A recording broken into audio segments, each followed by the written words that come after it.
place, and it's so important and so vital for this country because we're not only respected again, we're putting out wars by our trade policies, and we're taking in hundreds of billions of dollars, and our country is wealthy again and secure again, and it's part of national security, and I hope that goes well. I think it's very important, but think of the number. We're going to be over $18 trillion in 10 months, and which is a record times probably 8 or 10 times, I think more than that, for any country.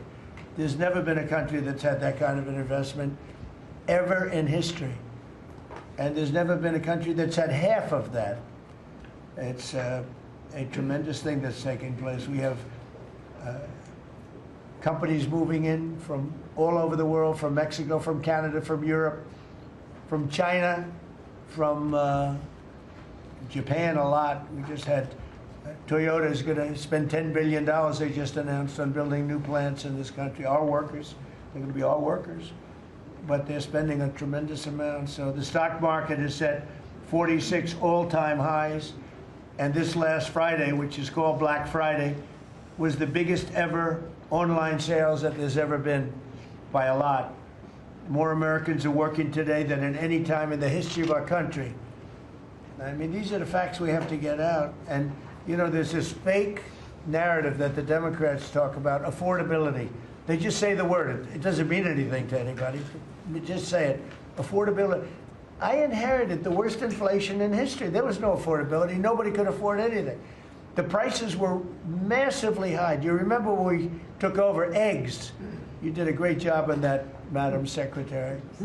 Agriculture, Brooke. Eggs were 4 or 5 times higher than they had ever been. They said don't order eggs for Easter at the White House.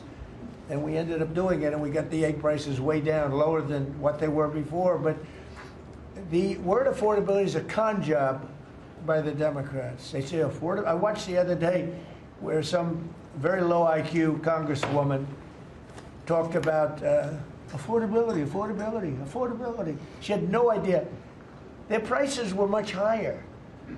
As an example, energy, gasoline, we're now at about $2.50 a gallon. We're going to be, I think, at $2 a gallon. We could even crack that at some point. I'd love to do it. And we could do it more easily if we weren't building up the strategic national reserves, which Biden emptied out before the election so that he could try and get elected, meaning he started it, then he got thrown out of the race. Then she took over and she kept it going, and they emptied out these strategic national reserves, which are really meant for something else. They're not meant to keep people happy with their gasoline price. They're meant for war. They're meant for problems, big problems. He emptied it out, and then she continued it during the process of trying to get elected. Didn't work out too well for him. And they virtually brought it down to the lowest level, I believe, in history. And it didn't have much of an impact because the prices were very high. But our prices now for energy, but for gasoline, are really low. Electricity's coming down. And when that comes down, everything comes down. But the word affordability is a Democrat scam. They say it, and then they go on to the next subject. And everyone thinks, oh, they had lower prices. No, they had the worst inflation in the history of our country. Now, some people will correct me, because they always love to correct me, even though I'm right about everything. But some people like to correct me, and they say 48 years. I say it's not 48 years, it's much more. But they say it's the worst inflation that we've had in 48 years. I say ever. But whether it's 48 years or ever, it's pretty bad. We had the worst inflation that we've ever had. Since last January, we've stopped inflation in its tracks. And there's still more to do. There's always more to do, but we have it down to a very good level. It's going to go down a little bit further. You want to have a little tiny bit of inflation. Otherwise, that's not good either. Then you have a thing called deflation. And deflation can be worse than inflation. But we have it almost, we'll soon be at a perfect level. But we inherited the worst inflation. But we have 20 states that are now selling gasoline at less than the $2.75. Think of that, $2.75. And it was at $5 under Sleepy Joe. Grocery prices are down with the cost of Thanksgiving turkey this year down 33%. It was lower than 33% lower than under the Biden administration. Egg prices are way down 86%. Thank you. And mortgage rates, despite the fact that we have an incompetent chairman of the Fed, a real dope, who should reduce rates. I saw even Jamie Dimon said he should be reducing rates. I never saw Jamie Dimon say that. I wonder why he said that. But he really said it because he's right.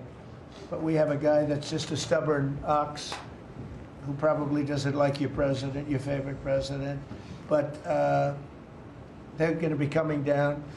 We'll be announcing somebody probably early next year for the new chairman of the Fed. I talked to Scott about taking the job, but he doesn't want it.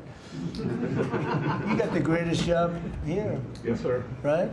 He said, no, I want to stay chairman. I want to stay right where we are, Treasury. And I think we're doing really great, aren't we? Yeah? We're doing great, sir. It's a great team to be part of. Yeah, no, it's amazing. Under my executive order to lower prescription drug prices, which I think is the single biggest thing we've ever done that nobody writes about because you're fake news. I've made unprecedented deals along with Bobby and Oz and all of the people that work on it. A lot of people that you wouldn't even think work on it, but they do, to slash drug prices by 200%, 300%, 400%, 500%, 600%, 700%, 800%. Nobody's ever heard of it before because I instituted favored nations and no nation agreed to do it. And then I said to the nations, if you're not going to do it, I'm going to charge you 100% tariff, which is more money than we're talking about. And they said, sir, we'd love to do it. Please, we would be honored to do it. And they agreed that they would go along with the whole thing. Nobody thought you could do it because they felt, number one, you couldn't get the drug companies to do it. So we're paying, as an example, for the, let's call it the fat drug, F-A-T, for fat people. Anybody use it at the table? Don't ask. But the fat drug was $135. Think of that. For certain people, $1,300 for certain countries, $1,300 in New York. So in New York it was $1,300, and in London it was $135. And a friend of mine called me, he said, what is this? Why is it? He got used to paying $1,300. Well, now what we have it down to is, Bobby, what's the number? Like 150 or something? We have it down to a low number, don't we? Yeah, it's around 100, 125, 150. Yeah, think of that. So we got it down from $1,300 to $125 to $140, depending on various countries. In other words, we're paying the lowest price, tied for the lowest price in the world. People said you could never do that because you couldn't get the countries to agree to it. I did. Every country agreed to it because I said, if you're not going to agree to it, that's okay, I'm going to charge you tariffs. And as soon as I said that, they said, we agree. And then we had to be a little tough with the drug companies, but they came along. The bigger problem was the countries. The countries just wouldn't go along with it, but they did, every country. So we have reduced drug prices by 500, 600, 700, 800, 900%, depending on the drug, depending on the company, depending on all of the different factors involved. Nobody's ever even thought of drug reductions like that, price reductions. And I told you the story that in my first term I was so proud of myself because I reduced drugs. It was the first time in 28 years that drug prices were reduced. It was 1/4%, 1/4%. And I was so proud of myself. I said, it's the first time in 28 years that drug prices went down over the course of a year, over the course of a presidency. 1 year. 1/4%. I had a news conference. I was so proud. Now I got them down, not 1/4%. I got them down 400, 500, 600% and more. And the fake news won't write about it. And it's going to have a huge impact on healthcare because a big part of it's buying drugs, buying prescription drugs. It's going to have a huge positive impact because Obamacare is a disaster. I said it years ago, and I say it now, and the money should be paid, taken away from the insurance company. Obamacare was made to make the insurance companies rich. Their stocks have gone up 1,000% in a short period of time because the money goes to the insurance company. I want the money to go to the people. Let all the money go to the people, and let the people go out and buy their own health care. And I see on television, people are advertising now, we will help you buy health care. We will go out and help you buy. That's becoming like an industry because of what I said. So something's going to happen. It's probably not going to be easy because the Democrats, frankly, they don't want to make a good deal for the people. They just want to make a bad deal for the country. They want to make a bad deal for the Republican Party. But the Republican Party is united, and I will say that what I would like to do is the money doesn't go, trillions of dollars get paid to drug companies, and you still have lousy health care. Obamacare is horrible health care. We want it to go to the people, and then let the people go out and buy their own health care, and they'll do great. They'll do great. So we're negotiating that now with the Democrats. Well, congressional Democrats want the largest tax hike in history. I proudly signed the largest tax cuts in American history with the Great Big Beautiful Bill. The Great Big Beautiful Bill, the biggest piece of legislation ever signed, and that includes the extension of the original Trump tax cuts. But it's the biggest tax cut ever signed, and it includes no tax on tips, no tax on overtime, and no tax on Social Security. Nobody's ever seen anything like it, so think of that. And in addition, you get, if you buy a car, this is great for our car industry because we have a lot of car plants. We're bringing back the automobile business. 60% of it was stolen because we had incompetent presidents or incompetent trade people. But 60% of it was stolen over the years, and now I think we're bringing it all back. I think we'll be bigger than we've ever been in the auto business. That's not even to mention AI, where we're leading China. You know, we're leading China by a lot. They're not going to catch us. We have to be smart, but if we're smart, they're not going to be able to catch us. They know that. They told me that. Next year is projected to be the largest tax refund season ever, and we're going to be giving back refunds out of the tariffs because we've taken in literally trillions of dollars, and we're going to be giving a nice dividend to the people, in addition to reducing debt. As you know, I inherited a lot of debt, but it's peanuts compared to the kind of numbers we're talking about. So we're going to be making a dividend to the people, and additionally, we're going to be able to reduce debt. And as time goes by, over the next 2, 3, 4 years, those numbers are going to go up. And I believe that at some point in the not too distant future, you won't even have income tax to pay, because the money we're taking in is so great, it's so enormous, that you're not going to have income tax to pay.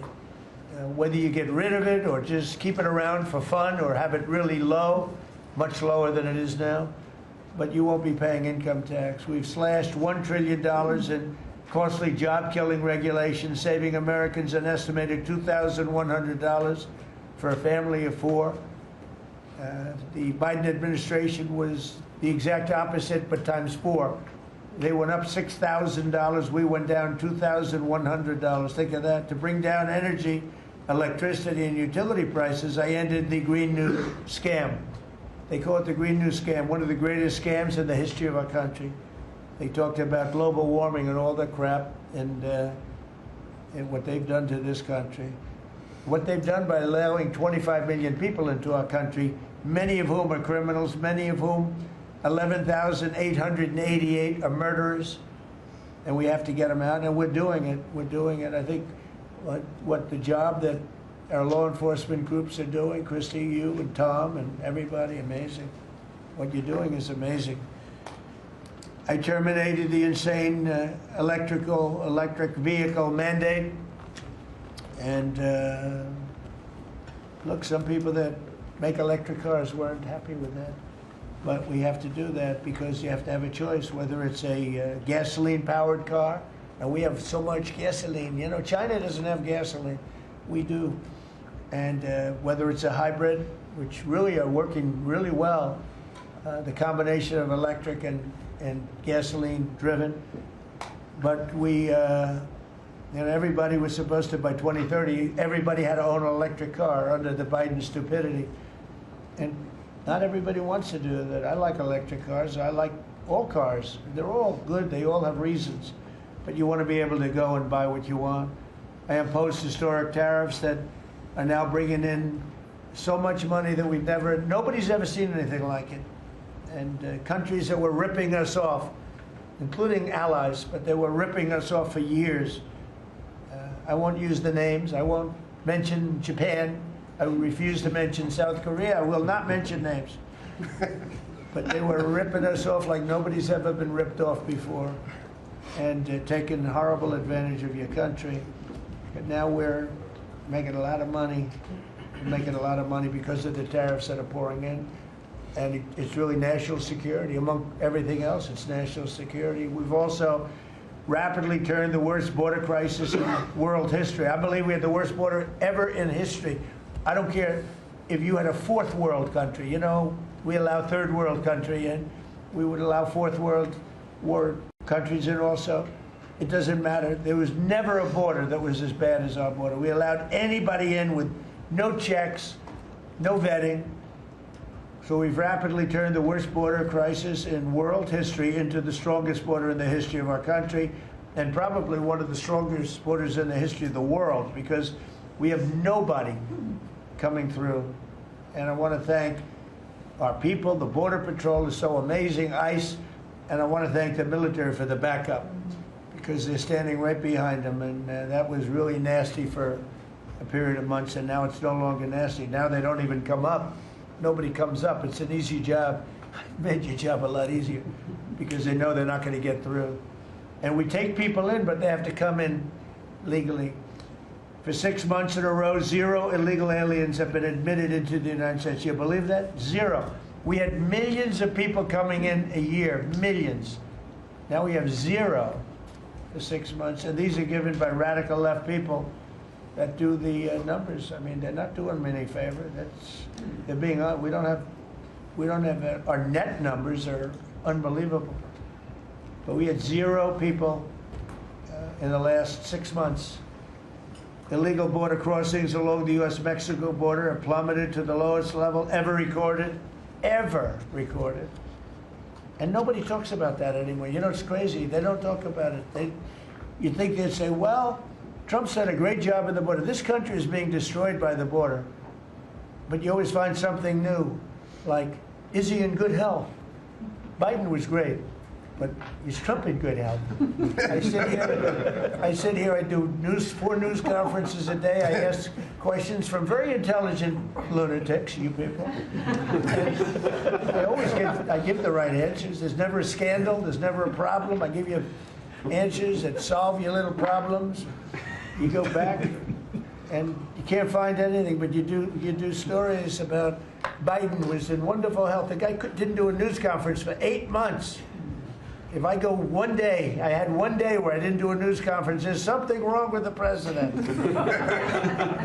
You people are crazy. I'll let you know when there's something wrong. There will be someday. That's going to happen to all of us. But right now, I think I'm sharper than I was 25 years ago, but who the hell knows? By the way, I took my physical. I got all A's, everything. But they said to me, would you like to take a cognitive test? I said, is it hard? They said, yes. I said, well, I'm a very smart person. Who was the last president to take one? No president has ever agreed to take one. Because when you get into the mid-questions, meaning, 10, question number 10, 11, 12, 28, 30, they get harder and harder. And they said, would you like to do it? I said, well, no reason to do it. Nobody's ever done it. I'll do it maybe, but there's really no reason. They said, sir, the problem is this is Walter Reed Hospital. And that's a military hospital. And that means that things are, sort of open. It's not like private where you have, if you do poorly, we'll have to, probably you'll find out. I said, I won't do poorly. I'm a smart person, not a stupid person. And as the doctor will tell you, I aced it. Right, Susie? I aced. I got every question right. And these are tough questions. These are questions that I would say 99% of the people that I'm talking to right now, meaning the people that, from the fake news, would not do well in those exams. But I'm the only one that took it. I got every single question right. And then I read in the New York Times, is Trump sharp? Trump is sharp. But they're not sharp. That's why they're going out of business, the New York Times. I hear that they're losing so much money, it's ridiculous. They're a bunch of fakers. But we have, we can never let another thing happen like what happened to us with a fake election, with a rigged election, where a guy like Joe Biden assumes the presidency. Because the man was grossly incompetent. And he was incompetent 30 years ago. But he was really incompetent for those last few years. And our country was put at great danger because of it. So for 6 months in a row, we had 0 people. Illegal border crossings along the U.S.-Mexico border have plummeted to the lowest level ever, ever, ever. Think of that. And the net benefit to our country is enormous, incalculable. America is strong and respected again. On the world stage, we're really respected. In fact, I went to a NATO and they were calling me the president of Europe. We're doing very well. We have a lot of respect. As you know, we have a problem with a war that our people are trying to settle now with Russia and Ukraine. We are not involved in the war monetarily anymore. Biden gave away $350 billion like it was candy. That's a massive amount of money.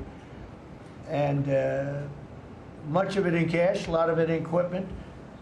I don't give away anything. We sell the equipment to NATO. The European nations pay us for the equipment, 100% price. And then they bring it to Ukraine or whatever they do with it. But we're trying to get that settled. I've settled 8 wars. This would be the 9th. And our people are over in Russia right now to see if we can get it settled. Not an easy situation, let me tell you. What a mess. It's a war that never would have happened if I were president. Not even a chance. And it didn't happen for 4 years. We've renamed the Department of Defense the Department of War, and I thought that would be controversial. And frankly, I tell you what, I haven't met one person, there's not one person I've met that doesn't like it. You know, think of it. We won World War I, World War II, everything in between, everything before it. And then we said, let's change the name. So we changed it back to what it was, Department of War, and Pete's doing a great job. We ended 8 wars, think of that. 8 wars, but we're going to do one more, I think. I hope. I hope. Every time I end a war, they say, if President Trump ends that war, he's going to get the Nobel Prize. So I end that war. Well, he won't get it for that war, but if he ever gets it for the next war, now they're saying, if he ever ends the war with Russia and Ukraine, he's going to get the Nobel Prize. What about the other 8 wars? India, Pakistan. Think of all the wars I ended. I should get the Nobel Prize for every war, but I don't want to be greedy. Actually, the woman who got the Nobel Prize said, "You've got to be kidding. Trump deserves the Nobel Prize." So that was very nice of her. I appreciate it, which is true, actually. But I don't care about that. You know what I care about? I care about death. I care about all the people that are dying. And last month, 27,000 young people died, mostly young people, mostly soldiers, despite some missiles being shot into Kiev and other places. But think of it, mostly young people. 27,000 people died between Russia and Ukraine last month. What a shame. So we're restoring law and order to our cities and towns. If you look at what's happened, and I want to pay my deepest respects to those 2 incredible people from the National Guard in West Virginia they came from. I spoke to their parents. Sarah is gone. She passed away. She's looking down on us now, and she loves her parents, and they loved her. They were, somebody said, how are they doing? I said, the word is devastated. Doing. How are they going to do? They're devastated. The rest of their lives they're going to be devastated. She was an incredible person, highly respected, top of her class, everything. She was like a perfect human being. 20 years old, just started. She was like a baby. She was so proud. They were giving her a promotion. And she told the parents that she was getting a promotion. And they were so proud of her. Then they get a call that this happened.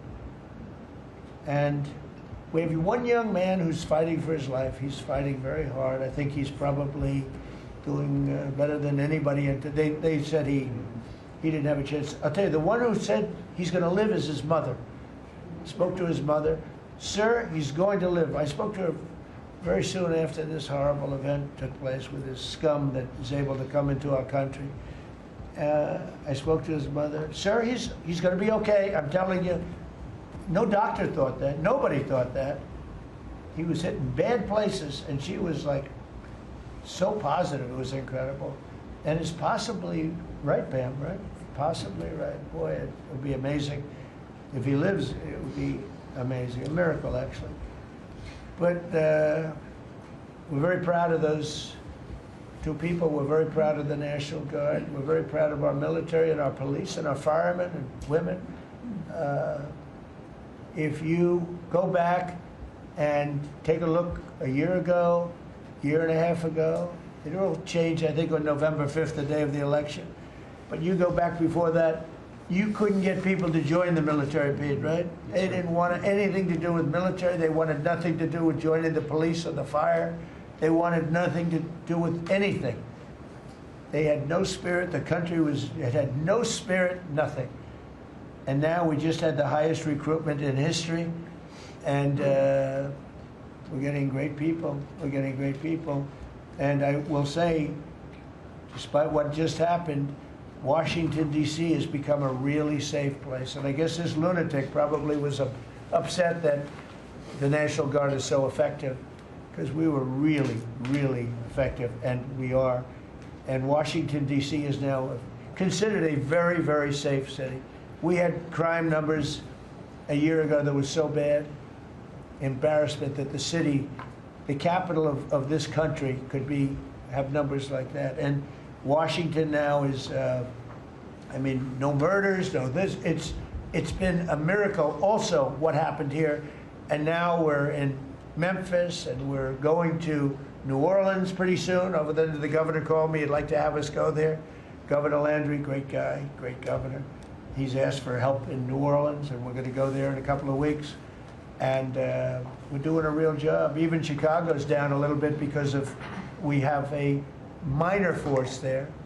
We could knock it down within 4 or 5 weeks. We could bring it down to almost nothing. But we have a governor that's grossly incompetent, and we have a mayor that's even more incompetent than the governor. He's a very low IQ person. And typically low IQ people don't make good mayors. So I want to thank all of our cabinet members. They're high IQ. Let me say one. Yeah, generally speaking, a couple I'm a little concerned about. No, but I want to thank, we have a great cabinet, an amazing cabinet, amazing people. All of them, you know, sort of have become stars. We're getting credit for the good cabinet, actually. And I just want to wish everybody a great holiday. We've I think done a great job with the White House, bringing the White House back. You see the Palm Court that was redone. The Lincoln bedroom was redone. The Lincoln bathroom is now gorgeous, like it should have been. It was terrible green tile that was never the way it was supposed to be. It was done in the 1940s, actually, but it was not proper. And we're restoring the White House just like we're restoring the country, and people are thrilled. But the First Lady's done a beautiful job with the Christmas trees and all the decorations. I see the wreaths on the windows. I've never seen that before, on the windows of the White House. And you know, it's 4 stories high. I said, how did they get that wreath? They had people going up in a little dangerous, I wouldn't want to do it. But they put them up, and we have wonderful people working in the White House, and they're really proud to bring the building back. Because this building was a little bit like the country. It was mishandled, it was mistreated. And now it's being given love. And we're building one of the great, I think, maybe the greatest ballroom. We needed it for 150 years. They've been asking. You see the trucks and cranes and excavators in the background, and you hear them. And every time I hear them, I love the sound. To me, I love the sound. I wouldn't say my wife is thrilled. She hears pile drivers in the background all day, all night. They go till 12 o'clock in the evening, day, night, pile drivers. Darling, could you turn off the pile drivers? Sorry. Darling, that's progress. But no, we're doing great. It's going to be I think it's going to be the finest ballroom ever built, and we're going to have it here. They've wanted it for 150 years. Think of that. So I will just end by saying I want to thank the cabinet. It's been a great cabinet. Let's think of it. Time flies, but this is our last of the year, as I said, and I just think you've done a fantastic job. And we're going to go around the room. We'll go quickly. But we're going to go around the room, and we'll start with Pete, and you'll tell us about some of the achievements. And some of you have achievements that are so big, I don't want you to go through the whole thing because we don't have time. But we'll start with Pete, and then if you want, we'll take some questions at the end. Please, Pete. Well, thank you, Mr. President. As you said, it has been a historic year at the Department of War. Recruiting and retention over this year are at the most historic levels our country has ever seen.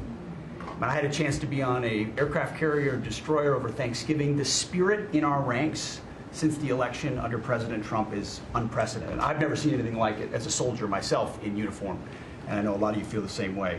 We've ripped out the DEI and the political correctness. It's all merit-based at the department. We're getting back to basics: accountability, training, readiness, lethality, and that's reviving that spirit. And Mr. President, we're rebuilding the military, historic investments. I just took briefings on the Golden Dome and F-47, next generation capabilities that are going to make sure that for generations to come, America has the most powerful, most capable, most lethal military in the world, which you have rebuilt once and we're rebuilding again. And then we're reestablishing deterrence and credibility. If you look at what happened, we deal with every day the outcome of what happened in Afghanistan, the debacle under Joe Biden. We just dealt with it in the streets of Washington, D.C. with those 2 National Guardsmen.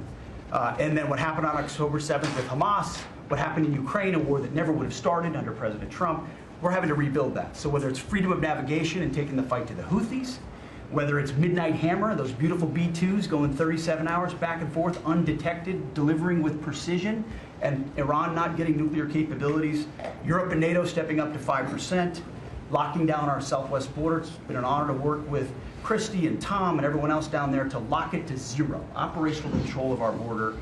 And then it's getting after and going after narco-terrorists and designated terrorist organizations in our own hemisphere. As I've said, and I'll say again, we've only just begun striking narco boats and putting narco-terrorists at the bottom of the ocean because they've been poisoning the American people. And Joe Biden tried to approach it with kid gloves and allowed them to come across the border. Cartels take over community, 20 million people, hundreds of thousands of Americans poisoned. And President Trump said, no, we're taking the gloves off.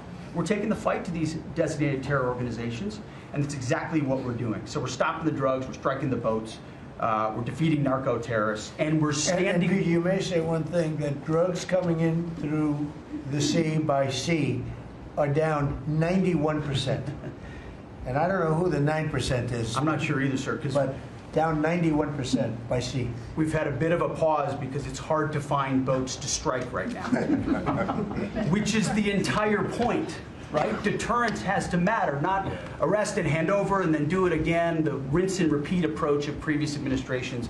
This is meant to get after that approach. And I will just end by saying, as President Trump always has our back, we always have the back of our commanders who are making decisions in difficult situations, and we do in this case and all these strikes. They're making judgment calls and ensuring that they defend the American people. They've done the right things. We'll keep doing that, and we have their backs, Mr. President. Good job. Thank you very much. Howard? So we set out to stop the ripoff of the United States of America. This is about global change of trade. We've been ripped off since 1945 when we set this policy.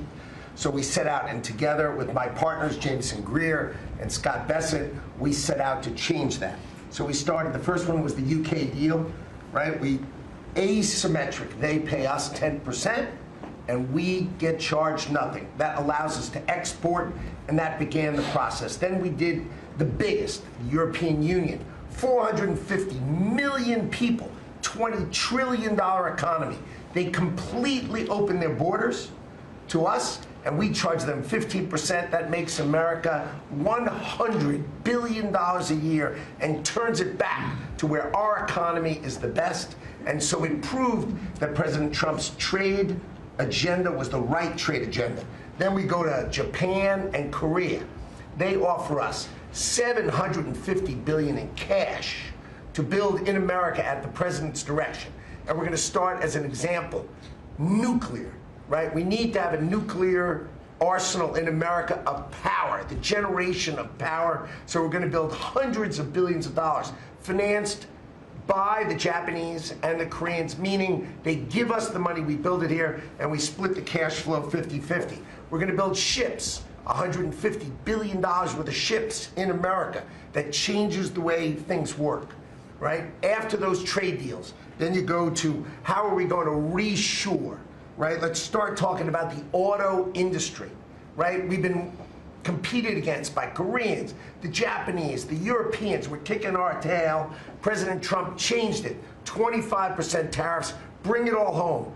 This year, General Motors stock up 40%, Ford up 34%, and on the same day that we announced we had set all the tariffs, Sean Fain, the head of the United Auto Workers, called and said, I can't believe I'm calling a Republican Secretary of Commerce to tell the president that this is the greatest administration for auto workers in America. Stocks up and auto workers up. That proves that President Trump understands how to take care of the whole ecosystem, both the companies and, more importantly, the people who work there. Semiconductors, right? We didn't build any. The Biden CHIPS Act was a $60 billion giveaway, right? We've now turned that. $300 billion is committed to America. That's going to go up to $750 billion in the next 60 days, right? And then you go to pharmaceuticals, right? $250 billion being invested in America, and then working together with Bobby Kennedy, right? Pounding away on that MFN, working together as a joint team. They're coming to over $250 billion and cutting prices in half. We did the golden share of U.S. Steel to make sure the Mon Valley is protected. Intel gave us 10% of the company, make tens of billions of dollars, right? And the last thing I will say is a year ago today, I was working on transition with President Trump, right? To build the greatest cabinet ever for the greatest president ever. And I, as I sit here today, I can't be more proud of how you did it, sir. You've created the greatest cabinet. It is a joy to be at this table. You know, one thing we will mention, so they came to see me from Intel, and they had a problem. I said, look, we'll fix your problem, but I think the United States is entitled to 10% of your company. And the chairman looked at me and he goes, you have a deal. Tell him, how much money have we made since I made that deal? It's only $40 billion. 40 billion. We made $40 billion. That was, what, 3 months ago. Does anybody write about it? Nobody writes about it. That's okay. Mr. Secretary, how we doing with transportation? Well, Mr. President, so just quickly on aviation, many of you have heard that we have an infrastructure made of copper. We have to transition to fiber. The last administration said it was going to take more than 10 years to complete the transition from copper to fiber. They had no plan to actually do it. We have already completed a third of this transition from copper to fiber. Now it's going to take longer for us to go from analog to digital. By the way, the rest of the world transitioned 20 years ago from analog to digital. We are just going to do that at the FAA right now, but we're buying new radios.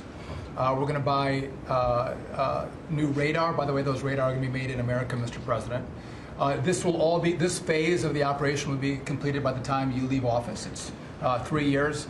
I do need another $20 billion, Congress, to start the second phase, which is really important, and we'll try to get that done also in that 3-year time period, but we need the money, critically important. With regard to commercial driver's license, I think we've covered a lot the crashes that have taken place around the country. And what we found is there have been states that have issued commercial driver's license to foreigners, and they've gone through sham schools, and they're not safe on American roadways. And so, in partnership with Secretary Noem, we have driven those numbers down. We got California, Gavin Newsom, to revoke 17,000 unlawfully issued licenses. We've closed down half of the fake schools that give out these fake licenses, all critically important. Governor Tim Walz of Minnesota gave 33% of these licenses unlawfully. People that should never have a driver's license driving a big rig on American roads, endangering the American people. shameful, where we've cleaned up Union Station here in D.C. per your directive. We're going to rebuild Penn Station in New York. We're going to break ground at the end of 2027, get that project operational. And, you know, Mr. President, a lot of us, I fly commercially, I fly back by the bathrooms. I don't know why that happens. They put me in the back.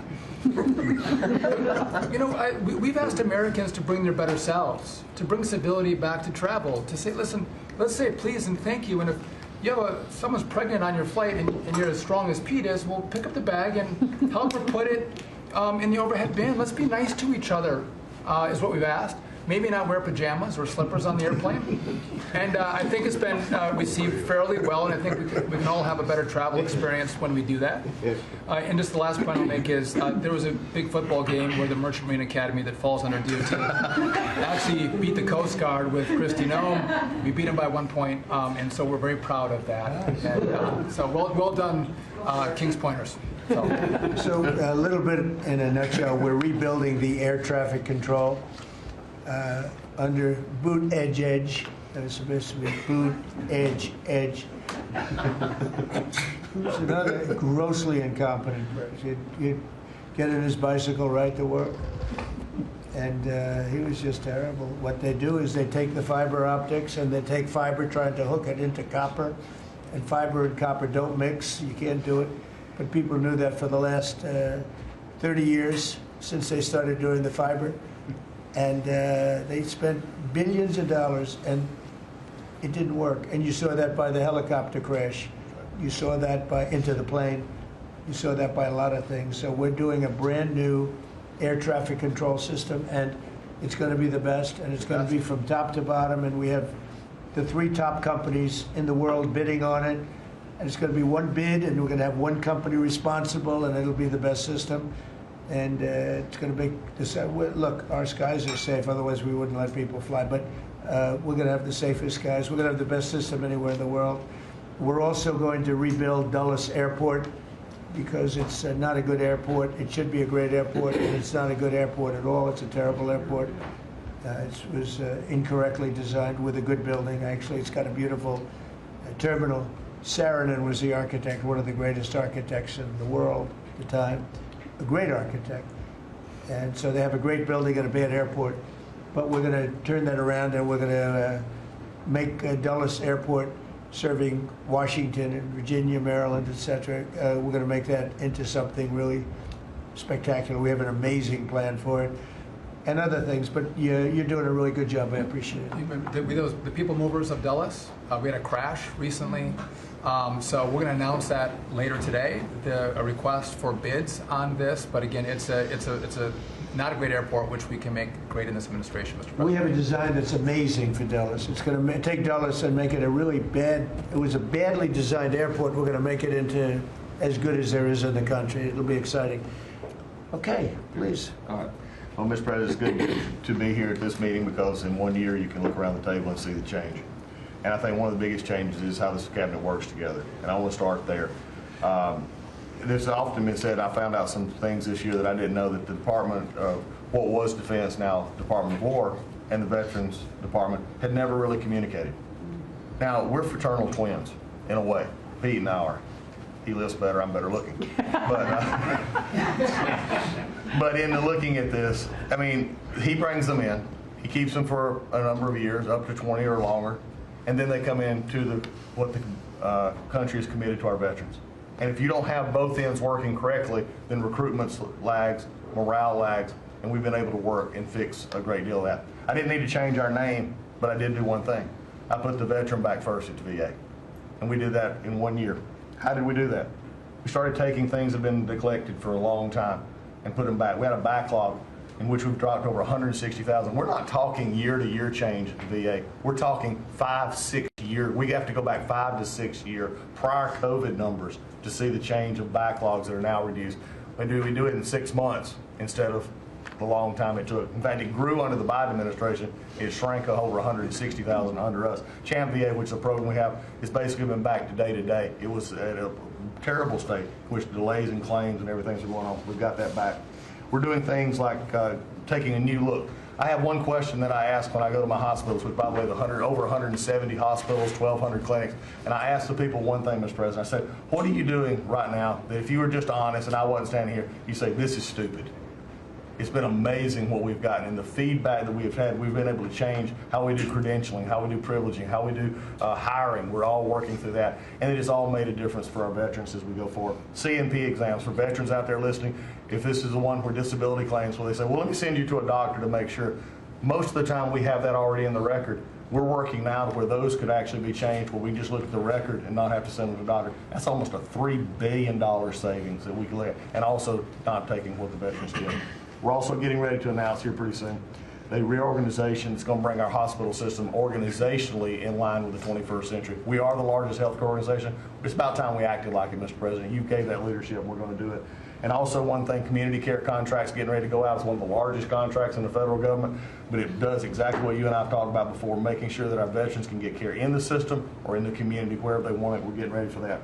Now I have one thing for all the press who really enjoyed the first of the year, saying, oh, you know, they're going to cut all these jobs, 80,000 this, 80,000 at the VA.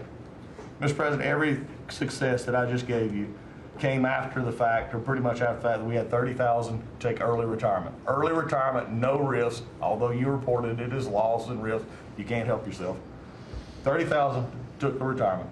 Every bit of the success that I just told you about came with a reduced workforce. There was a motivated workforce that said, how can we take care of veterans?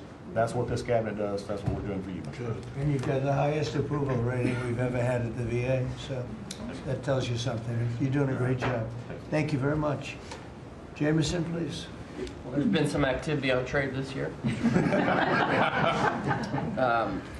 You know, for about 75 years, we had a system, global trading system, that was premised on the United States having totally open borders, right? Not just on immigration, but on goods and services, and everyone else generally kept higher tariffs, higher non-tariff barriers, et cetera. Obviously, the outcome was we had a huge trade deficit. You took it head on. You gave all of us who work on the file a lot of leverage. So we spent the past 10 months or whatever we've been doing now just going around the world and flipping the script. So now we're in a situation where we've protected our industries, we have the tariffs, and the other countries have decided to take their tariffs down and non-tariff barriers. And we've done it in a very constructive way. We've achieved agreements on reciprocal trade, which are a new kind of trade agreement that's really focused on making sure we have balanced trade, we have reciprocal trade, that we're treating each other fairly. And it's been embraced by the international community. And it's going to be exciting to see what it's like 5 years, 10 years from now, because you've changed it. And that's how it's going to be now. And I think you should be commended for it, and we look forward to seeing what comes in the next few years. Thank you very much. You're doing great. He's doing a great job. Thank you very much. Please. Thank you, Mr. President. Last time I was here, I said that the amount of dereg that we had for regulatory was 30-1. Since then, it's up to 48-1. Your goal had been 10-1, which was in excess of 6-1 in the first term. It's actually much higher than that, but I made my team redo the threshold a little bit because it sounded so unbelievable. But the amount of work that's being done with this entire team is astronomical. And another detail in that is that when we propose a rule, some of the biggest ones that you care the most about don't go into that count until they are finalized. So next year we should be even more eye-popping. One of those to talk about is the federal acquisitions regulations, which you gave us a charge 6 months ago to dramatically reduce. In 6 months, we've lowered it by 25%, 500 pages, 2,700 mandates, which is a third of the mandates. That's going to lead to savings, competition, and speed. So probably $40 billion for the agencies in savings over the course of 10 years. When we get up and running, it'll be north of between $200 and $400 billion.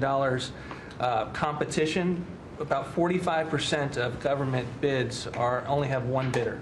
So you got no competition in that situation. That will now change, and then we're just getting faster, months, and hopefully we turn it into years, which means you all around this table can buy things that you need quickly, and that you have better vendors to come, many of them small businesses who want to participate in the federal procurement process. So making all sorts of improvements on that front. It's very exciting. Thank you, Mr. President. Greater than the regulations. We're cutting them at levels never seen before. And I have the record from the first 4 years, but we're blowing that record away, so it's been really great. Good. Scott? Yes, sir, Mr. President. Great to be with everyone. And, you know, when you were giving your report, which was fantastic, and I listened to the report of all my colleagues here and those that will come, it reminds me when I played in the NFL, we had this thing called game film. You know all about film. And we had a saying that said, the film don't lie. The film tells a real story. And I hope that the American people, when they watch the film that's going on now in this time in our history, that they will see that America is greater today than it ever has been. And so I thank you for that. And thank you for giving us good stories that we can tell for the American people. Scott, we're saving our country. Yes, sir. Okay, and I don't want to be braggadocious. We're saving our country. Our country was going down and would never have been able to come back. We're saving all of us, but we're saving our country. All right, go ahead, please. Yes, sir. So at Housing and Urban Development, in keeping with your executive order, sir, in making America's streets safe and beautiful again, we've been very intentional about making public housing in our country safe. And I want people to know, our colleagues know this, but people in America know that we actually care about people that live in public housing around our country. A lot of public housing is wrought with crime, sex trafficking, drug trafficking, illicit drugs, illegal aliens living in public housing, but we've put them on notice to let you know that it's not lost on us. We care about the people, we're paying attention to it, and we're going to root out crime in public housing. We've been very focused on working with the Memphis Safe Task Force, the DC Safe and Beautiful Task Force, working with Pam and Christy and others, and law enforcement. Our law enforcement is tremendous. Every single night they go out and they go to public housing to make sure that our people are safe, mothers and children are safe. And so at HUD, you know, it's a different day. We're running new plays. The film was real bad when I came in, I'm gonna be honest. But we are giving the people that live in public housing the assurance that they will be safe. And we also announced a new crime hotline, sir, that people that live in public housing, if they see criminal activity, if they see illegals living there, if they see drug trafficking, if you see it, if you hear it, report it. Don't be afraid. And so work with our Office of Inspector General. We've set up this crime hotline, and also working with Christian Department of Homeland Security, making sure that everyone that lives inside of public housing is accounted for and that they are American people. And so I say that and I emphasize that to know that we prioritize American people and American people only. Lastly, sir, in Atlantic City, we took over the Atlantic City public housing because the living conditions were deplorable. And they have people that have been living there for 3 generations, and they were being treated very bad. And so I took it so that we can now give people a safe place to stay. And working with the First Lady in the Foster Youth Initiative has been a great joy for me and our team. So thank you for doing that executive order to make sure that our foster youth have a safe landing pad and have financial literacy as they age out of the foster youth system. And so you talked about affordability. HUD has supported over 1 million Americans in home ownership and affordability, and over 560,000 are first-time home buyers. So I hope that the press will write about that good news, that 1 million people are able to own a home and to refinance their homes. And sir, we are moving our building from DC to Alexandria, Virginia. So thank you for your support. We're going to save the American people by $500 million. So that's my report. Thank you, sir. Thank you, Scott. Well, coming off of Thanksgiving, moving towards Christmas, I think it's the season of Thanksgiving, and 2 words for me are gratitude and joy. Gratitude to you for, as Howard said, bringing this team together. I say it a lot, but I'll say it again, that this is like family at this point, and I don't know that there's ever been an organization like this, at least in government like this, in the history of our country. These jobs are hard, but the joy every day in getting to fight for America and save the country is the privilege of all of our lifetimes, I believe. So thank you for that. At U.S. Department of Agriculture, the People's Department, Abraham Lincoln launched this department in 1862. But under your leadership, we have finally, again, put farmers and ranchers and rural America first. In the last year, it's no longer DEI, climate change, sending out money based on the color of a farmer's skin. It's now about literally putting farmers back at the center of it. And under the last administration, we talked a lot about affordability. We'll continue to talk about that. But under the Biden administration and the destruction of our economy and the cost of inflation, interest rates for farmers and ranchers went up 73%. Labor went up 47%. Fertilizer went up 36%. Fuel went up 28%. So when you think about the extreme economic strain that a lot of our farmers are under in our farm economy, these are massive, massive numbers that will take some time to get out from under. But we've already seen the beginnings of the movement toward more affordable food, housing, fuel, et cetera, and that will only continue to trend as we work to solve those issues. My partners in trade, of course, they do the work, but I'm constantly talking to them about selling more soybeans, selling more corn, getting more of our products out. But when we really think about how to solve for this idea that for so long our farmers, many of them have been farming for government checks instead of moving their product around the world, these trade deals change that forever. And it isn't one trade deal or two trade deals, it's dozens of trade deals. And so talking about rural prosperity and bringing the golden age back to rural America, which has been lost for too long. And we're going to focus on that next year, hopefully with our vice president, many of our cabinet members. But the opportunity to do that under these new trade deals is unprecedented. And so just putting farmers first, our ranchers first, Mr. President, is such a huge priority and an accomplishment of the last year. The second quick thing is lawfare, and I know you know this better than anyone in the country. When a government politicizes and weaponizes their power to go after average, everyday Americans, well, from you, the top of the HEPA's president, but all the way down to the ranchers in South Dakota, the Maud family, who were facing jail time over a fence line dispute that had been in their family for 130 years. We fixed that. A family, the Henry family in New Jersey, who were facing their farm being taken away for eminent domain to give to affordable housing, we fixed that. So being able to completely change the trajectory of private property rights, but especially as it has to do with our farmers and ranchers and our rural communities, changes everything for our country. And then the third thing, we have so much great things to talk about at USDA, but the third thing, which became very much a part of the national conversation during the Democrat shutdown, was SNAP reform, food stamp reform. When all of America saw what so many of us know and have been working on, but when you have so much rampant fraud in a program that 42 million Americans participate in, now big good piece of news that I hope is written about, since you became president, about 800,000 of those 42 million have moved off of food stamps, which is hopefully the plan with better jobs, higher wages, et cetera. But still, when we found 186,000 dead people's Social Security numbers being used, 500,000 people receiving benefits more than twice. We had a couple of people receiving benefits in 6 states. In February of this year, we asked for all the states for the first time to turn over their data to the federal government, to let the USDA partner with them to root out this fraud, to make sure that those who really need food stamps are getting them, but also to ensure that the American taxpayer is protected. 21 states said yes, not surprised. 29 states said yes, not surprisingly, the red states, and that's where all of that data, that fraud comes from.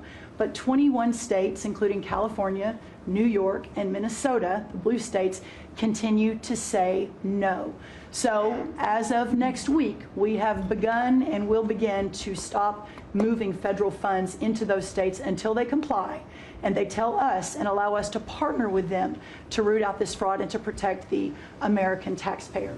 As Joe Biden was working to buy an election a year ago, he increased food stamp program funding by 40%. So now as we continue to roll that back.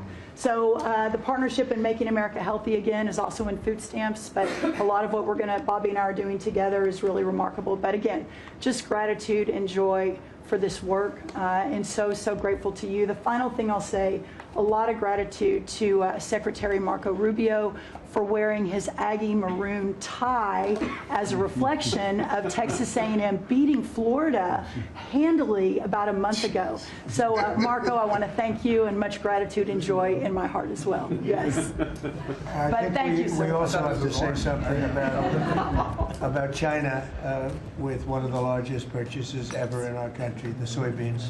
Yes, sir. And so I want to thank President Xi. We had a great meeting. We were in South Korea, and I went to a lot of other places too, but we met in South Korea, and President Xi was great. And China gave us among the largest orders in the history of your world, agriculture. That's right. So- And sir, may I say, this is the remarkable result of real leadership and your real leadership. Just a couple of days ago, China announced that they were going to halt all purchases from Brazil because they had found some irregularities in some of the soybeans they're buying from Brazil. And what that means is a continued signal that this country and our farmers produce the best, highest quality soybeans, sorghum, et cetera, in the world. And what you've been able to do is open those markets up and, again, move toward an era where our farmers are not so reliant on government checks, but they have the markets to sell their product. Having said that, we do have a bridge payment we'll be announcing with you next week as we're still trying to recover from the Biden To help years. That's right. right. To help the farmers. We're That's going to help right. the farmers. They did not help the farmers. That's right. Thank you very much. Thank you, sir. Scott? Mr. President, it's been a great year on the economy, but the best is yet to come. The tens of trillions of dollars that have come in investment, both the portfolio investment by companies, investment by countries, that is turning into a CapEx boom for the U.S. Capital expenditures up 15% in history. When CapEx is up, jobs will follow.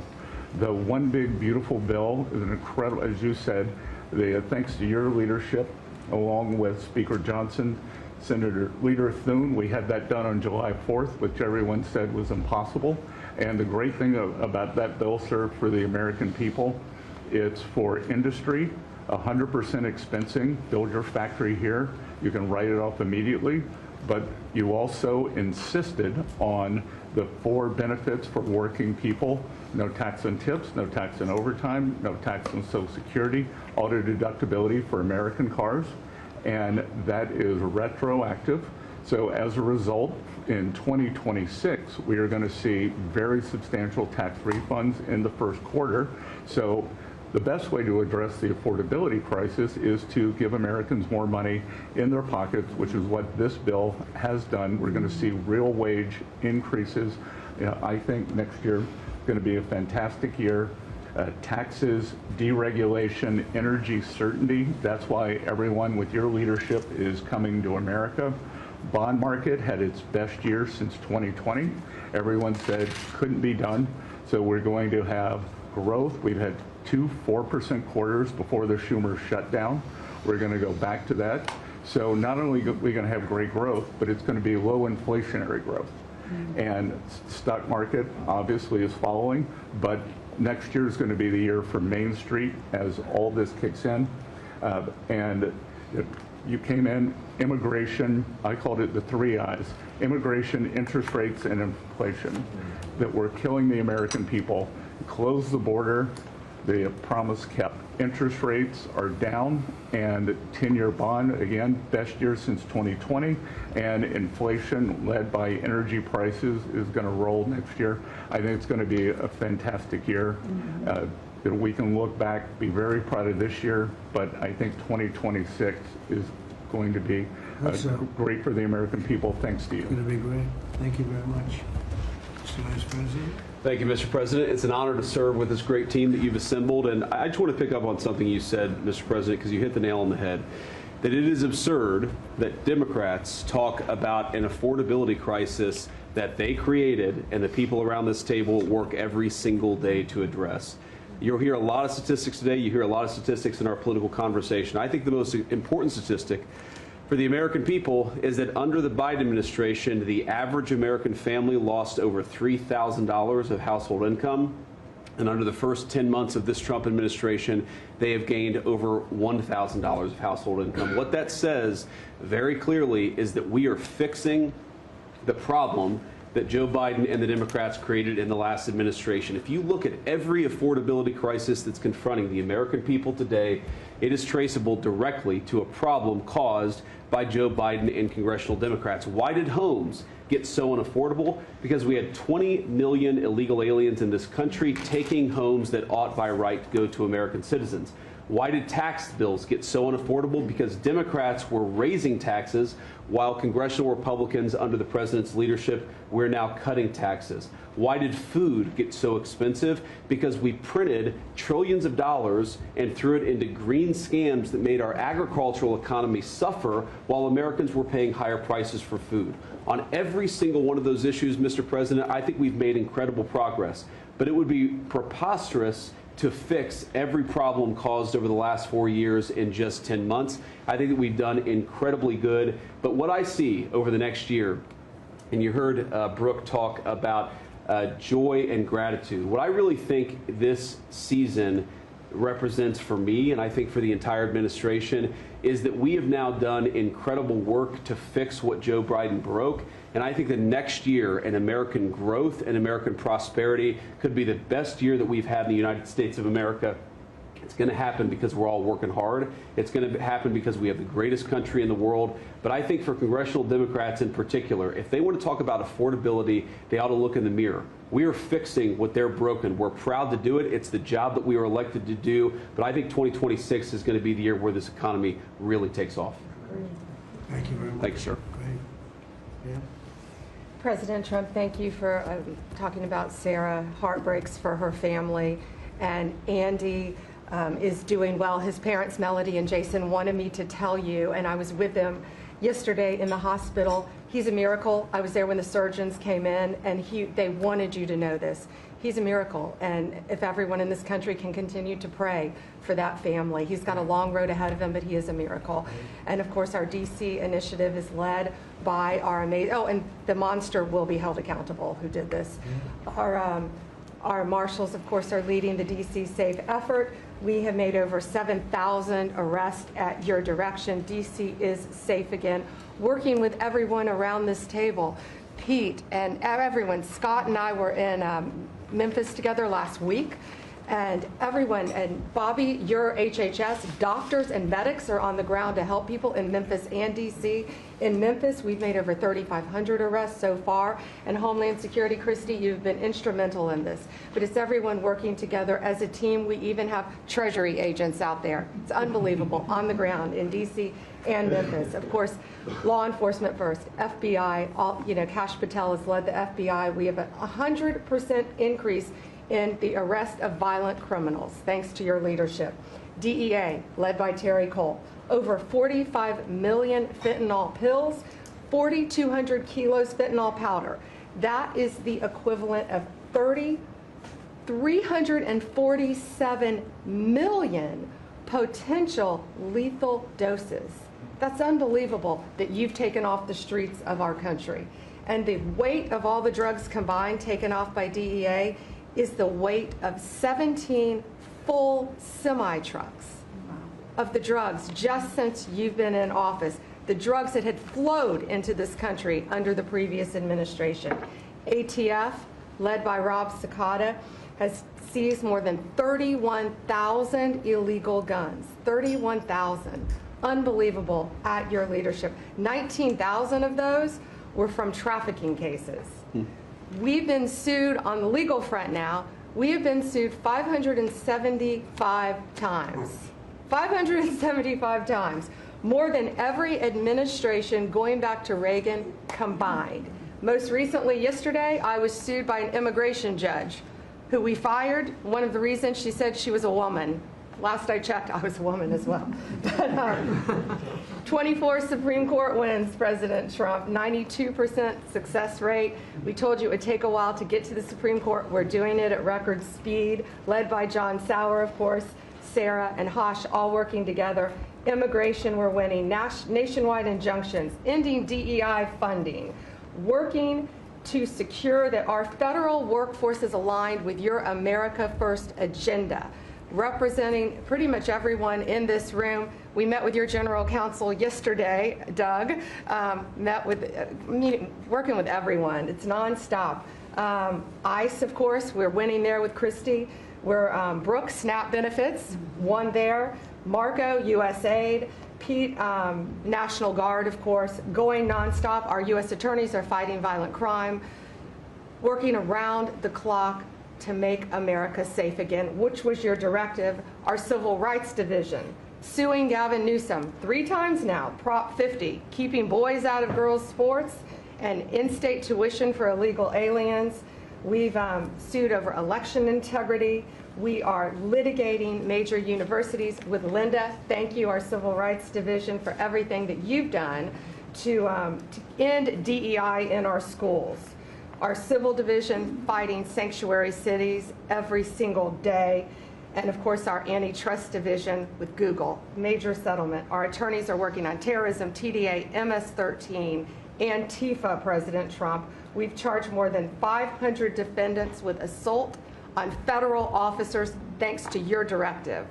And also, we have dropped countless cases against Americans that were prosecuted under the Biden administration, including J6, COVID, FACE Act, and more. And as everyone knows, we cannot talk about pending grand jury investigations, but no one is above the law, and that includes what happened in Arctic frost.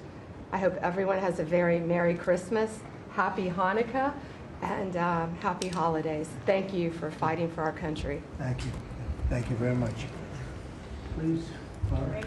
Well, thank you, Mr. President. Thank you for allowing me to be at this table. When I came on board, I knew really none of you in this last year, and it's been a year, Mr. President, since I've had the pleasure to serve this country on the workforce. Everybody said the Department of Labor would be quiet, fly under the radar. You won't have to do too much.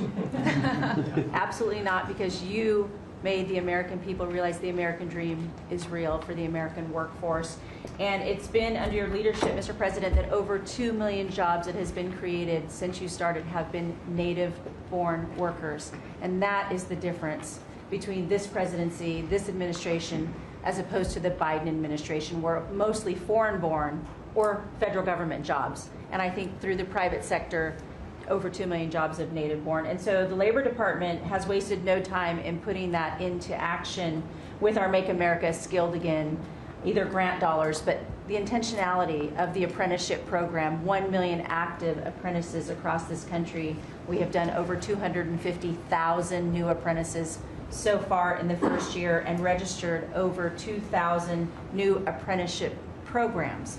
Why do we need the apprenticeship programs with the men and women in the trades?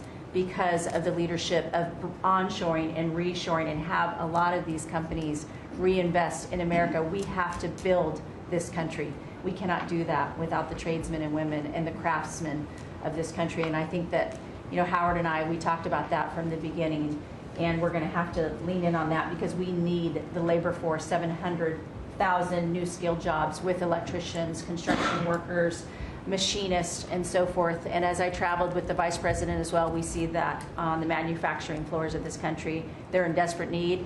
The Department of Labor are going to get the workforce skilled again. Working with Secretary McMahon as we move a lot of the education out to our respective states, we are now working together, and we have deployed $86 million in investments, and a lot of that is in AI infrastructure jobs to have our new workforce proficient and literate in AI if we're going to continue to lead the AI race, and we're working on that. And the Department of Labor is now creating and will soon launch the AI infrastructure and workforce hub, which we will be able to track that metrics to see exactly if these dollars are going correctly.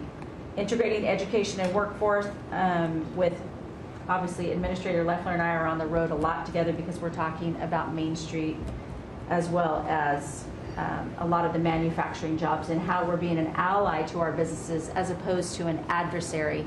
For far too long under the Biden administration, we were adversaries to our business owners, and we want to give them a leg up always and make sure that we're paying attention. And we want our workforce to be educated.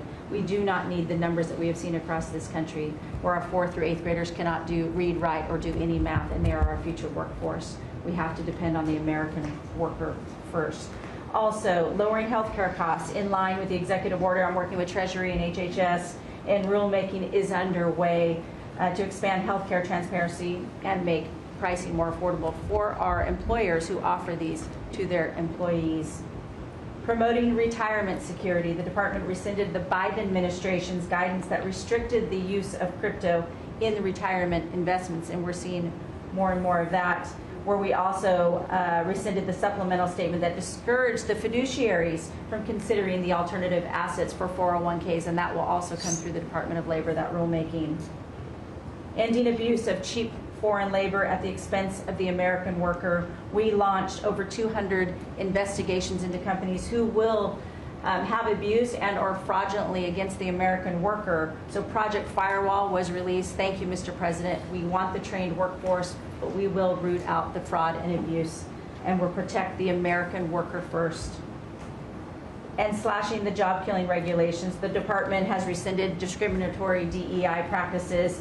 And I will tell you, reducing compliance costs for businesses, as it was for DEI, has saved American businesses nearly $1 billion this year by just getting rid of DEI for that compliance cost that they've had to do. So, Mr. President, continuing to skill the American worker, the American workforce is going to be my mission. We have to do it faster. We have to do it quicker. We have to build so that the American people can realize that American dream that you have laid out so eloquently. And it's an honor to serve under this administration and to talk to the American workers who believe in the American dream again, the pride on their face, the pride of the American worker, the skilled men and women who build with their hands. It's an honor. Thank you, and Merry Christmas. Very good job. Thank you very much.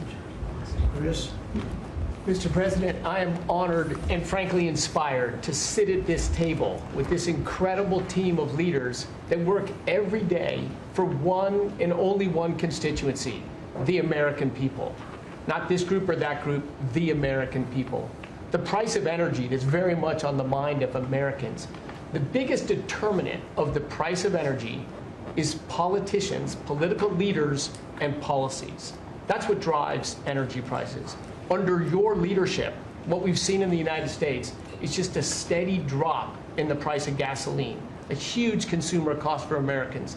As you mentioned early on, well below $3 a gallon right now and trending downwards. There are a number of stations in the heartland of America with $1.99 signs flying today. That's simply impossible without the leadership and changes you brought. Now, of course, you can go to California, where the average price of gasoline is between $4.50 and $5 a gallon today in California. That's just bad political leaders there and bad policies in California. And taxes. And taxes. Taxes they charge on gasoline are just insane. Terrible. And electricity prices is a very parallel story, but it's a bigger moving ship, so the changes are a little bit slower. But Americans are outraged at a roughly 30% rise in the average price of electricity across this country. But everything we are doing together is going to reverse that. Not just stop the rises, but start a downward trajectory in electricity prices. And I can say that with confidence, not because we think these policies will work. We know these policies will work, and I'll get to that in a second. We're going to stop closing power plants. We've already done that, of course. Stop closing the coal power plants and natural gas plants that were shut down. We've got over 30 gigawatts of generators just sitting there today, not allowed to run. Well, of course, we're fixing that immediately. We're going to bring on from our existing grid tens of gigawatts more capacity that'll drive down the cost of electricity. But if we look at the last 5 years to see what works and what doesn't work, the most Trump-aligned policies in the electricity sector were by, no surprise, one of your cabinet members, Secretary Burgum, for 8 years governor of North Dakota. Over the last 5 years, production and demand for electricity in North Dakota grew 35%. Think what data center boom's going to do. And what happened? Electricity prices went down. Didn't rise slowly. They actually went down those 5 years. That's the answer. Trump-aligned energy policies increase demand for electricity. Nebraska and Texas, more Trump-aligned states, had significant growth in demand for electricity. They had electricity price rises, but well below the price of inflation. Unfortunately, Biden brought all of us a lot of inflation. If you look at the other end of the spectrum, California, New York, Massachusetts, Connecticut, Maryland, I could go on. What happened in those states? Policies and politicians that force the building of unreliable electricity generation, which requires new infrastructure and transmission lines. And what happened? Today, they produce less electricity than they did 5 years ago. A lot of spending money and less electricity. What does that mean? Of course, much faster rises in the price of electricity. Blue states have had 1.5 times faster rise in electricity prices than red states. Red states alone, less than inflation. We need to bring those policies. You are bringing those policies to the national level. We hope the blue states will come along with us. But your policies are going to start the decline of electricity prices nationwide under your leadership by just bringing back common sense. So thank you for allowing me to be part of this team. For people here who are focused on winning, special thanks to Howard and Scotty who were there with me to see the Denver Broncos win on Monday night. Now we want nationwide wins on energy for 3 more years. And we're doing more energy production than we've ever done by far right now. Records across the board that will continue to be reset every year you're in office. Thank you very much. Well, Mr. President, thank you for giving me a very interesting job. Some days it's a little controversial too, but it's been an honor to work for you. You are a great American. The fights that you pick are the right fights, and they're always on behalf of this country. So I appreciate the chance to do this job heading up this department. If you think about what Joe Biden did with the Department of Homeland Security, he used this department to invade the country with terrorists. He opened up the borders, let anybody come in that wanted to. He put them on airplanes. He let them through our airports. If they could figure out a way to get to our shores and in our country, he just opened the door and invited them in. So it's our job to get them out. And I want to thank you for this team, because I look around the table and I think every single person here has helped me do my job over the last year. They've supported us at the border and given us resources. Marco negotiates all the travel documents and relationships with other countries to take their people home. 2 million people have gone home already. The people that were here illegally, you've removed from our country and sent home. And we're going to send more home for the holidays too, and make sure that they get to be with their families in their countries. Yes. Mostly the bad ones. That's right. Focus is the bad ones. That's right. And there are a lot of them. They're terrible, horrible people. And Pam makes sure she's fighting for us in court so that we can get up every day and be bold. We're going to hire our 10,000th ICE officer. Will be on the job within 10 days. So we have hired 10,000. We've had hundreds of thousands of applications. We've got within the department, TSA went through this government shutdown without any delays. They all showed up for their shifts and worked hard doing security. And they have been absolutely fantastic. Sir, you made it through hurricane season without a hurricane. Yeah. And so FEMA, you kept the hurricanes away. So we appreciate that. And FEMA is deploying resources and dollars 150% faster than ever before. So somebody does have something bad that happens to them, you are immediately there helping them and telling them they have the resources to get back up on their feet. So we have built and deployed hundreds of miles of border already. You have cut the fentanyl flow over the southern border by over 56%. You've saved hundreds of millions of lives with the cocaine you've blown up in the Caribbean. And you told me to look into Minnesota and their fraud on visas and their programs. 50% of them are fraudulent, which means that wacko Governor Walz either is an idiot or he did it on purpose. And I think he's both, sir. He brought people in there illegally that never should have been in this country, said they were somebody that they're not. They said they were married to somebody who was their brother or somebody else.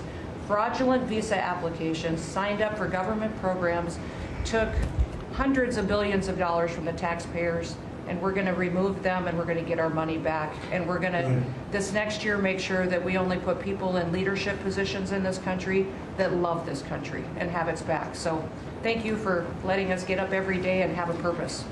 We Thank you appreciate very it. much. Thanks, Chrissy. Appreciate it. Mr. President, you're exactly right. We are saving this country. We're doing it one Main Street at a time, and we're doing it at record speed and at record levels. Under your leadership, small business optimism, according to the U.S. Chamber Index for small businesses, has reached an all-time high in the history of that index. So on Main Street, the economy is coming back thanks to your leadership, thanks to getting Biden inflation under control. Small businesses' number one concern right now is finding skilled labor, and that's why Secretary Chavez DeRemer and I have entered into an MOU to speed that workforce to small businesses that under this administration are now at record levels. 36 million small businesses have now taken on board, for the first time in the SBA's history, $100 billion. That's $45 billion in small business lending at 85,000 small businesses, most of that under your term, and $52 billion out to small business investment companies. So we are running this agency like the best run bank in the country. We are growing small businesses across Main Street, and we're deregulating to the tune of $100 billion, working with all my fellow cabinet members. And thank you for putting together the best cabinet in history. Iron sharpens iron, and thank you for bringing such a strong leadership group together. And then finally, I've walked factory floors from Alaska to Maine, and the workers, the small businesses, most manufacturers in this country are small businesses, 600,000 of them. They are so grateful to your fair trade, low inflation, deregulation agenda that is creating national security and economic security in this country like never before. And so I want to also finally thank you for bringing faith back to the White House, to this administration. I want to thank Brooke for hosting the Cabinet Bible Study and invite everyone tomorrow to Bible study and making this country something that we can be so proud of under your leadership. And I am so blessed and honored to be part of this team. So thank you, Mr. President. Thank you very much. Thank you, Mr. President, for your leadership. I am truly grateful to be a member of your team here at this table to help support you in delivering on the promises that you made to the American people. You came in with a very clear mandate of taking on the rampant weaponization, politicization of the intelligence community and federal law enforcement, experiencing yourself, the deep state abusing their power as they have against you, your family, and so many of the American people.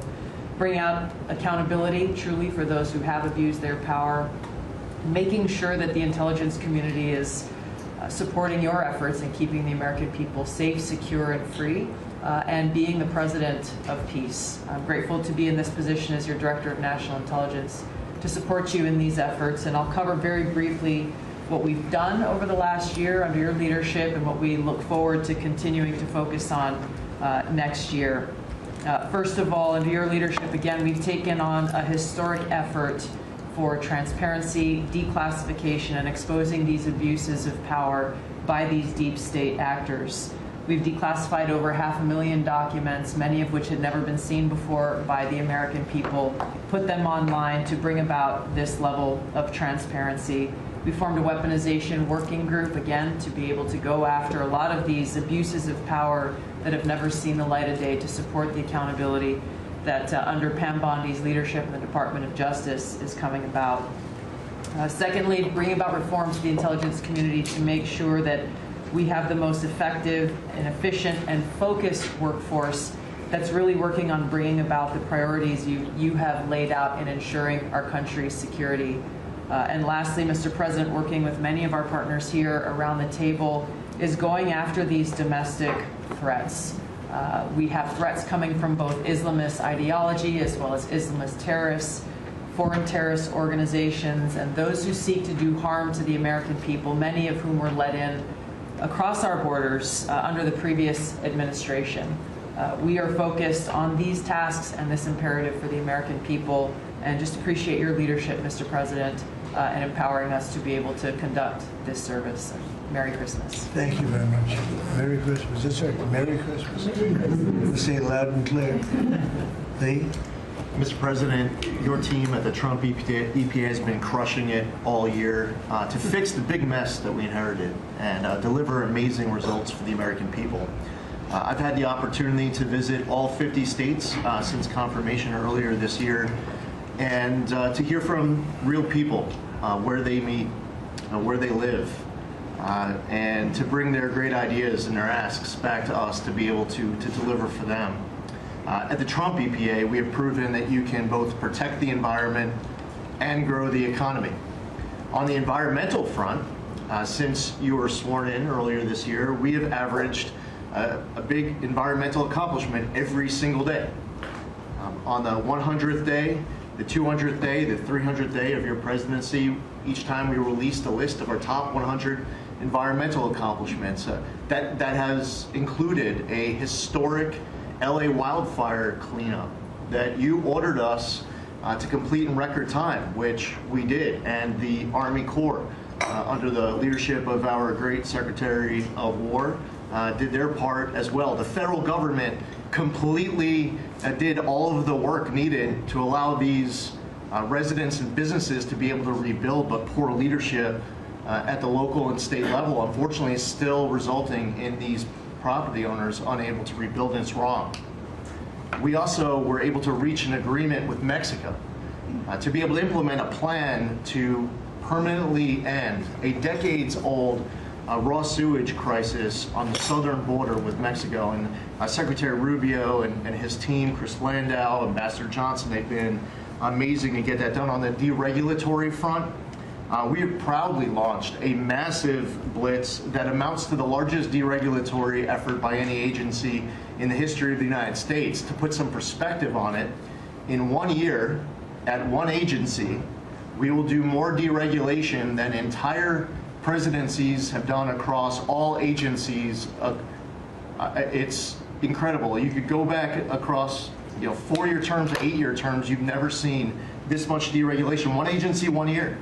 In fact, when finalized, the proposed rescission of the 2009 Obama EPA endangerment finding amounts to the largest deregulatory action in the history of the United States of America. From fixing the agency's definition of waters of the United States, which is important for our farmers, our ranchers, and other landowners, to the effort to end electric vehicle mandates and promote consumer choice, eliminating regulations designed to eliminate entire sectors of our energy economy. We're thinking big and we're delivering big. We have reduced terrible derailments on diesel exhaust fluid systems. We're getting water moving faster, new pipelines and power plants built, and we're helping to unleash energy dominance. Mr. President, on the operational front, we have significantly reduced the size of the agency workforce, and we are accomplishing more with less. It's all about priorities, and our focus is on fulfilling our statutory obligations, helping to fast-track project approvals that were taking way too long, and closely following the law, as well as key Supreme Court decisions like Loper-Bright to overturn the Chevron doctrine. We inherited massive backlogs that we've been eliminating all year long. We've been implementing your executive order to end COVID-era remote work. We consolidated real estate, canceled expensive media subscriptions, and closed a Biden EPA museum that none of you knew even existed. I'm sure none of you actually visited. To put it another way, in 2024, the Biden EPA obligated and spent over $60 billion in 1 year, an agency with an operational budget of about $10 billion a year. In their own words, caught on camera, they were tossing gold bars off the Titanic, wasting precious tax dollars to pay off well-connected Obama and Biden officials. And they were doing it without any apology or regret. The Biden EPA, in fact, was amending grant agreements just days before you came into office to reduce agency oversight. But this year, 2025, at the Trump EPA, similar theme that you'll hear from everyone around this table. With our actions canceling wasteful grants and implementing other measures just mentioned, we have saved $30 billion. They spent over $60 billion. We have saved over $30 billion. The bottom line, by the way, is that the Green New scam is dead. It's a new day at the EPA where we will protect the environment and grow the economy. We will deliver on the Trump mandate every day. And we will fight with just one constituency front of mind, and that is the American people. Thank you, Mr. President, for being willing to take a bullet for this country. And if you were to ask me what I'm grateful for, whether it's a Thanksgiving, it's a Christmas, a Hanukkah, a New Year's, any time of year, the fact that this president, after 4 years serving in office, he could have just left it in the rearview mirror and went on to really enjoy retirement. But he is willing to take a bullet for all of you tuning in at home because he believes in this flag, our freedom, our liberties, and to save the greatest country in the history of the world. So I'm grateful this holiday season for you, Mr. President. You're willing to take a bullet for all of us, and by all of us, it's the American public. Thank you. Thank you. Mr. President, good morning, everyone. Well, in spite of the fact that your charge to me is to fire myself, we've really been incredibly hard at work making sure that we can return education to the states. And as I sit and listen to all the emergencies that we are addressing in this country, from the economy to our borders to everything that we're doing, I would say, sir, that if we do not fix education in our country with this hard reset that you are expecting, I think the greatest national emergency we could face is our education. Because if we are not going to educate our children, we're going to continue to fall behind the rest of the world. When there are only 30% of 12th graders, 8th graders, and 4th graders that can read at proficiency level, that is an incredibly harsh statement to make about our country. And you told me when you first were elected president, and you looked at, I think, right after you took office, the first NAEP scores, which is Nation's Report Card, came out and showed how far down we were in educational proficiency in our country. And not only the NAEP scores, but the international scores as well showed us about a third from the bottom. You told me you were not only embarrassed, but you were angry about this, and that we had to do something to change this in our country. And we took a hard look at it, and you absolutely said the bureaucracy of education in Washington is keeping its thumb on preventing growth what we should have, because it's best handled at the state level. Letting states put their programs in place, and some states are going to do it a lot better than others. But it's not going to happen from Washington, D.C. And when I hear things like, well, with no disrespect to any other country in the world that have really great programs, Germany, Sweden, Norway, we hear about this all the time. Point of fact is, they're this big. The United States is this big. We can't do it from Washington, D.C. It has to be done at the state level. So what we've been doing, as Lori brought up, Secretary of Labor brought up, we have a great working relationship. We have already signed and implemented one MOU or interagency agreement to handle the WIOA program and the Perkins grants to make sure it works. I call these, these are programs, pilot programs that we're putting out there. And if these are going to work, we will be able to permanently transfer these programs to other agencies. They're working like a charm. We've taken some of our best people in education. It still operates under the budget of the Department of Education and under the management of the Department of Education, but working with Lori's personnel. And when I hear pushback on that to say, well, how can this possibly work to take education and put it in labor? Let's be efficient. One example, in order to draw down on a lot of the grants that they are helping us with, we're using their grant system. The grant system at the Department of Education is like held together with bubble gum and rubber bands. Mm-hmm. And it did not interact with any other agency. Now, we have this really smooth operation already in labor. So that has prompted us to sign also other interagency agreements, 2 more with labor, 1 with HHS, 1 with the Department of State, and we'll be moving other programs, but these are proof of concept. Let's make sure they're working and working smoothly before we ask Congress to codify these permanent moves. So that's kind of in the world of K through 12, what we're looking at right now, but in the world of higher education, as Attorney General Bondi mentioned, we've been working really very hard to make sure that we've got anti-Semitism and DEI out of our universities, and put some pretty stiff fines on, worked some good deals. I've enjoyed working with Harmeet, who is just an incredible negotiator. So we're bringing all of that to bear as well. So I can say, sir, that we are moving to return education to the states and to bring the level of education back up, making sure our students can read, are reintroducing the science of reading in schools. And going into next year, I can honestly say that we've got a lean, mean machine operating at the Department of Education. There's only half the workforce when we started, and we're more efficient, and I think we're going to see better results as we move into next year. So thank you for this incredible opportunity. Thank you very much. Thank you, Mr. President, during this holiday season for empowering us at HHS, me, Dr. McCary, Jay Bhattacharya, and Dr. Oz, to change the trajectory of this agency towards public health in a way from the tradition of serving the mercantile interests of the medical industrial complex and the big pharmaceutical companies.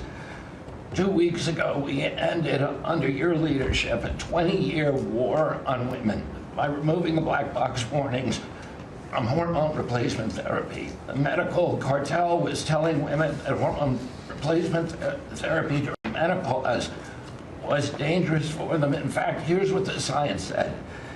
It diminishes the risk of fatal heart attacks by 25%, cardiac disease by 50%, Alzheimer's by 35%, bone fractures by 50 to 60%. It improves appetite, it improves sleep, it improves energy, it improves happiness. There are tens of millions of women in this country who have been deprived of that therapy because of just scientific malpractice by the medical cartel. We are now remedying that, and this remedy will now be available to all women who want it during one of the most difficult transitions of their lives. MFN is one of our greatest accomplishments. It would not have happened without you. You were the only person who believed in it. You drove us to get it done. We've now made agreements with the 5 biggest pharmaceutical companies. We have 12 more in the lineup to make agreements. By the time this administration leaves office, 95% of the drugs in this country we will have the lowest price of any nation in the developed world. Americans are already getting the benefits from these. These companies are already lowering these prices dramatically, as you noticed. And then this week, Howard at Department of Commerce and Jameson at the U.S. Trade Representative made a bargain with Great Britain to raise their drug prices in conformance with your promise that the Europeans would raise theirs to counterbalance us lowering ours, and therefore we would keep intact the ecosystem of innovation and protect innovation. So congratulations on that, Mr. President. When you first asked me to take this job, one of the first contacts we made was with the leading health economics professor at Harvard. And we asked him what's the one innovation that we could do that would most dramatically improve the health care experience for the average American. And he said there's no contest, it's to get rid of prior authorization. Thanks to your leadership, we were able to convene the largest insurance companies in this country and do something that every administration, every Congress has promised for the past 30 years. We actually got it done. We convened the insurance companies representing 280 million Americans and got them to agree, most of them by January of 2026, for 2 months from now, to remove prior authorization for most of their procedures, for all the procedures we want them removed from. And that means that American patients at the point of care will be able to get an answer immediately. If your doctor says you need knee surgery, you will know before you leave that doctor's office whether your insurance company will pay for it or not. Similarly, healthcare records, the The tech industry has refused to share healthcare records. You asked us to change that. We convened the 60 biggest tech companies at a conference that you presided over about 2 months ago. We now did a secondary conference which 400 leading companies all come in and agreed to remove any kind of blockages where individual Americans could get their own health care. Americans own their health care records, yet they were not able to access them. And if you lived in New Jersey and you moved to Oregon and you got injured, you went to a hospital, you would have to spend maybe 45 minutes filling out forms on a clipboard because your doctors there could not get your healthcare records. They couldn't get your blood type, your allergies, all the things that they ought to know immediately so they can save your life. Now that has all changed, and all these companies now have agreed to remove all the blocks on sharing healthcare records. Every American will have their healthcare records available on their cell phones. And it's already happening. In the last 6 months, there have been over 100 times the number of healthcare records shared by hospitals and during the entire previous administration. On deregulation, HHS proudly is now leading the pack, and thank you for your help on that, Russ. But today we announced the revocation of the nursing home rule, which was overburdening rural areas across this country, Indian reservations, with regulations that were going to destroy the nursing home industry in those communities. And that is going to be a $25 billion savings. Those are some of the things that we're doing because of your leadership. President Trump, thank you so much, and Merry Christmas to you. Thank you, Bobby, very much. Great job. Yeah? Well, Mr. President, you've assembled an incredibly talented group here. If you took a look at this group compared to any Fortune 500 leadership team, any group of startup folks, I mean, this is an amazing group in the breadth of what's being accomplished. And the timing couldn't be better because with your leadership and vision, you've set us up for this age of abundance as we head into next year, the 250th anniversary of this country.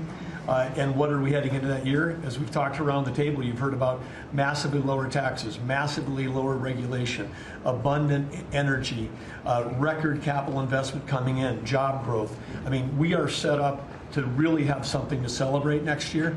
And I just again want to say thank you to everybody around the table. You gave us one big assignment in Interior. Of course, Interior, the largest balance sheet in the world. In the Department of Interior, if it was a standalone company, 500 million acres of surface, 700 million acres of subsurface, over 3 billion of offshore from Guam to the Virgin Islands. And you said, we got to take care of that balance sheet, we got to develop those resources. And what have we done across that? Producing record amounts of oil, record amounts of gas. And again, we set out with a goal, energy diplomacy, sell energy to our friends and allies. We're exporting a record amount of energy to all of our friends and allies around the world. That's helping do that. And you're giving a gift to America as we head into this. You're giving us peace abroad, and you're giving us prosperity at home. That bodes so well for our country.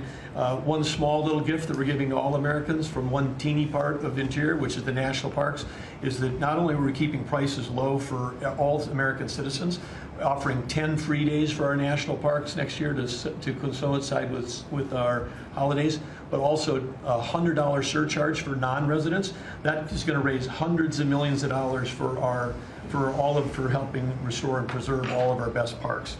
So as we close out then, I want to also say a big celebration going on here in Washington, D.C. We've been thrilled to be part of the National Park Service, the U.S. Park Police, part of this great effort across a number of us on making D.C. safe and beautiful. This will be the safest and most beautiful capital in the world. We are doing so many things, whether it's hundreds of homeless camps, thousands of graffiti sites, cleaning up ponds and fountains, preparing this thing. The United States is never going to be performing better economically. It's never going to be looking better, just like the White House has never looked better, all because of your vision and leadership. So again, thank you, sir. You've given an incredible Christmas gift to Americans by setting us up for an incredible 250th anniversary. That's very nice. Thank you, Ted, very much. Marco? Well, thank you, Mr. President. First of all, this is a very talented team, as you've seen, and as you know, because you picked every single one that's on. You deserve tremendous credit for doing that. It's an honor to be in this role. It's also an honor to be involved in and be a witness to what I believe is the most transformational year in American foreign policy since the end of the Second World War, at least. And it's transformational because for the first time in a long time, we have a president who basically puts America at the forefront of every decision we make in our relations with the world. And that may sound weird to people, like, of course you always do. No, that hasn't always been the case until about a year ago. And I think we've all witnessed in our own respective spaces how in every interaction the president has with the world, the goal he has in mind is very simple. Does what you want us to do, or is it what or is it going to make us stronger? Is it going to make us richer? Is it going to make us safer? If it is, he's for it. If it's not, he's against it. If something's going to make America weaker or poorer or less safe, the president's going to be against it. And every single thing he has done in our foreign policy has been driven by the American people in mind. And I can go down the list. Why has he focused on mass migration? It's very simple, because no country is safe if you can just walk in without us knowing who you are into your country. We've seen the destruction that that's wreaking, not just in our own country, but the impact that it's having in Europe and in many other parts of the world. You talk about trade deals and the trade situation has been involved in. People, all this reporting on it. It's very simple. The president views the last 40 years as an era of which American workers and American farmers have been ripped off. They've been ripped off, and what he's saying is we want to have trade with the world, but it has to be a trade in which American businesses and American workers and the products they make and what American farmers grow and produce has a fair shot to be sold around the world. On issue after issue, that's been the case. You talk about foreign aid reforms. This is not our money. This is taxpayer money. When the president has said is we're going to do foreign aid, but we're going to do foreign aid for countries that are aligned with the United States and in a way that doesn't waste the taxpayers' money. Mr. President, you deserve tremendous credit for that. Many of us, the Vice President, by the way, I want to acknowledge, has played an extraordinary role in our foreign policy, and he too has been a witness to all of this as it's been occurring, and he's been a big part of it as well. You talk about NATO. The President's not against NATO. He went to NATO and basically said, look, you guys, we're paying all the money, and he got them to do the 5% commitment, which everybody said was never going to happen, it was impossible. Everything this president does is driven by the American people. Whether you don't have to agree with the actual move, but understand the motivation. The motivation is always you, the American people, and what's good for you, for your family, for the country, and for our economy. But the president is also committed to peace in a way that all of us have seen. He achieved in Gaza, and he does it, by the way, not just because he hates war and he thinks wars are a waste of money and lives, but because he's the only leader in the world that can. No other leader in the world could have pulled off what happened in Gaza. And I can tell you, I can't get into the details. The Vice President knows what I'm talking about. That deal doesn't happen without the president's direct interaction with the leaders that were involved in this decision making. And everyone said that deal couldn't hold. And then the president shepherded through the United Nations of all places to get a global coalition of countries to line up behind the peace deal, behind the border peace. And it's still, every day is a challenge, but it's been driven personally by the president. It's the reason why we're involved in this whole Ukraine-Russia conflict. That's not our war. It's not the president's war. This war started, it never would have happened if you'd been president. But this war is going on, and the president is trying to end it, not because, listen, we got a million things to focus on in the world as a country, but he's the only leader in the world that can help end it. And that's why even as we speak to you now, Steve Woodcock is in Moscow trying to find a way to end this war, to save lives of 9,000 people, Mr. President, as you know, are dying every week. More people are dying a week in that war than have died in the entirety of the U.S.'s involvement in Afghanistan or Iraq. Just think about that, how bloody and destructive it is. The president's taken on this issue of Sudan personally, not send out deputies to do it. Again, far away from the United States, because he's the only leader in the world that can bring it about to an end. Not to mention all the other peace deals, very dangerous ones like India and Pakistan, or Cambodia and Thailand. And so on all these things, Mr. President, I think you deserve tremendous credit for the transformational aspect of our foreign policy. For the first time in probably 4 decades, the American foreign policy is driven by what is good for America and Americans. Whether it makes us safer and stronger and more prosperous. If it is, he's for it. If it doesn't, he's against it. And that sort of clarity is transformational. I close with this, and I know I'm last, so I wanted to be fast, but there was a lot to cover.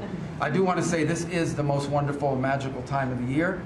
By that, of course, I'm referring to the college football playoffs. And I just want to say this as a point of personal privilege. And I'm a Florida Gator, but if the University of Miami gets screwed out of the college football playoffs after going 10-2 and beating Notre Dame, the whole thing should be scrapped, and you're going to have to take over it next year. That's great. Well, thank you all very much. As terrific. I hope it wasn't too long, but it was very concise. And we've done a lot. This group has done a lot. Amazing. Everybody at this table has done a fantastic. And Susie, thank you for doing a great job as our chief of staff. First female chief of staff in the history of our country, which is pretty amazing when you think of it, right? And she's the best. Thank you very much. Great job.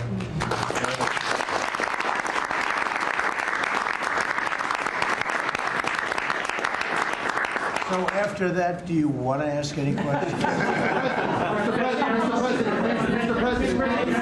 Mr. President, there's been a lot of speculation about who the next Fed chairman could possibly be. You said you have somebody in mind. How many names were you given on the final list? And does that person currently work on the board of Federal Reserve? Well, I'd say that we probably looked at 10. And Scott interviewed some people that I didn't know, but he knew. And a lot of people were involved in the process, actually, and Howard was involved. But I think we probably looked at 10, and we have it down to 1. Can you answer this? I want to ask you about Elon Musk, if I could. You talked about Elon Musk. You had him in dinner here in the White House. Is he now back in your circle of friends? Well, I really don't know. I mean, I like Elon a lot. He was a very, he really helped during the election with his endorsement. He felt strongly. Look, we had one problem. You know, I didn't want to have everybody have to have an electric car, and he makes electric cars. And yeah, I think we get along well. No, on affordability. Mr. President, thank you. Yeah, one more. Yeah, when you talk about affordability, is going forward, are the American people, do you believe, getting impatient with the reforms that you're making? They've talked about it's about. I think they're getting fake news from guys like you. Look, affordability is a hoax that was started by Democrats who caused the problem of pricing, and they didn't end it. When look, they lost in a landslide. We won every swing state. We won the popular vote. We won everything. You take a look at districts. It was 2,750 to 525. Because that was an affordability problem. We brought it down. Look at energy. Look at the gasoline price. That's like the simplest, and it's the biggest. Because if energy comes down, everything comes down. That's the way it works. We're going to be at 250. You said 199 in some places in the country, right? You said it. I didn't say it. And they won't check you. They'll check me. So I'd like to use your number. 199 a gallon. Unthinkable if you go back a year and a half ago. It's unthinkable. So now we're bringing the prices down, way down. Beef is coming down now.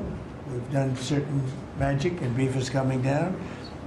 But we inherited horrible prices. We inherited really the worst inflation in history. We inherited that. When I came in, that's what he had. And we fixed inflation. And we fixed almost everything, if you want to know the truth, including 8 wars. We got 1 to go, but including 8 wars. But when they always say, I watched today where they have a race going on right now in Tennessee, and this woman goes, affordability, affordability. They're the ones that caused the problem. The prices were way high. We're bringing the prices down. But they're like scam artists. You know, they're I call them con men and women. They come out, they say affordability, like, oh, I see price. We're going to get prices down still further. But we brought them down from the prices they cost. The reason that they had the highest inflation in the history of our country is because they had the highest prices. But we brought them down, and now we have normal inflation. Yeah, please. Mr. President, thank you so much for taking questions with your assembled cabinet. I wanted to clarify something that you had said on Sunday regarding the boat strikes near Venezuela. You had said that you didn't know if the second strike on that one boat had happened, but you wouldn't have wanted it. Now that your administration has acknowledged that it happened, do you support that second strike? And Mr. Secretary, I wanted to clarify something you had said in an interview back in September, I believe on Fox News. You said that you had watched that strike live on television. In real time, did you know that there were survivors after the initial strike? Well, look, all I know is this. Every boat that you see get blown up, we save 25,000 on average lives, 25,000 lives. They've been sending enough of this horrible fentanyl and other things like cocaine and other things, but fentanyl right now is the leader of the pack, to kill our entire nation, because a little speck on the head of a pin can kill somebody. It's very dangerous stuff. I know so many people where their sons were drug addicts. They had one little sample, and they died. They died. They couldn't believe it. As far as the attack is concerned, I still haven't gotten a lot of information because I rely on Pete. But to me, it was an attack. It wasn't one strike, two strikes, three strikes. Somebody asked me a question about the second strike. I didn't know about the second strike. I didn't know anything about people. I wasn't involved in it. I knew they took out a boat. But I would say this, they had a strike. I hear the gentleman that was in charge of that is extraordinary. He's an extraordinary person. I'll let Pete speak about him. But Pete was satisfied. Pete didn't know about second attack having to do with two people. I guess Pete would have to speak to it. I can say this, I want those boats taken out.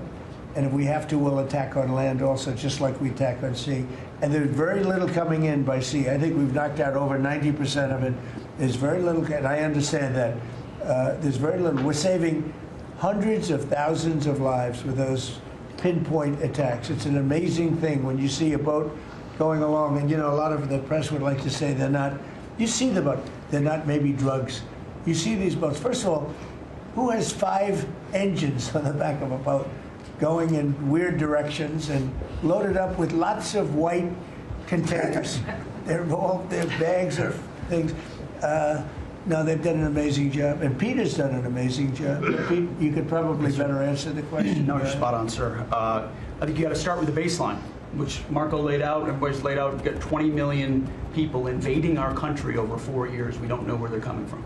That includes Tren de Aragua and cartels and violent criminals. They bring drugs, and you mentioned it, Mr. President, poisoning, an intentional poisoning of the American people, killing hundreds of thousands of Americans. So the president had the courage to designate these cartels as designated terrorist organizations. Now, a number of us here served in the military and spent 20 years fighting terrorists like Al-Qaeda and ISIS on the other side of the world. How do you treat Al-Qaeda and ISIS? Do you arrest them and treat them, pat them on the head and say, don't do that again? Or do you end the problem directly by taking a lethal, kinetic approach? And that's the way President Trump has authorized the War Department to look at these cartels. And I wish everybody could be in the room watching our professionals like Mitch Bradley, Admiral Mitch Bradley, and others at JSOC and SOCOM and other commanders. The deliberative process, the detail, the rigorous, the intel, the legal, the evidence-based way that we're able to, with sources and methods that we can't reveal here, that make sure that every one of those drug boats is tied to a designated terrorist organization. We know who's on it, what they're doing, what they're carrying. All these white bales are not Christmas gifts from Santa. This is drugs running on 4-motor fast boats or submarines that we've also struck. No one's fishing on a submarine. And I have empowered them to make that call. Now, the first couple of strikes, as you would, as any leader would want, you want to own that responsibility. So I said, I'm going to be the one to make the call after getting all the information and make sure it's the right strike. That was September 2nd. There's a lot of intelligence that goes into that, building that case and understanding that, a lot of people providing information. I watched that first strike live. As you can imagine, at the Department of War, we got a lot of things to do. So I didn't stick around for the hour and 2 hours, whatever, where all the sensitive site exploitation digitally occurs. So I moved on to my next meeting. A couple of hours later, I learned that that commander had made which he had the complete authority to do, and by the way, Admiral Bradley made the correct decision to ultimately sink the boat and eliminate the threat. He sunk the boat, and eliminated the threat. And it was the right call. We have his back.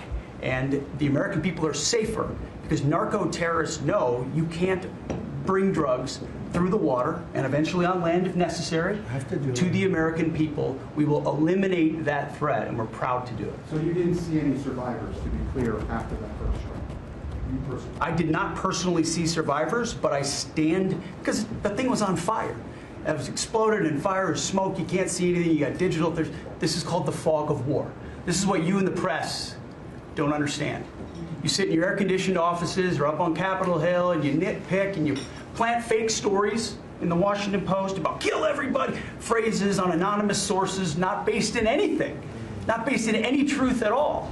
And then you want to throw out really irresponsible terms about American heroes.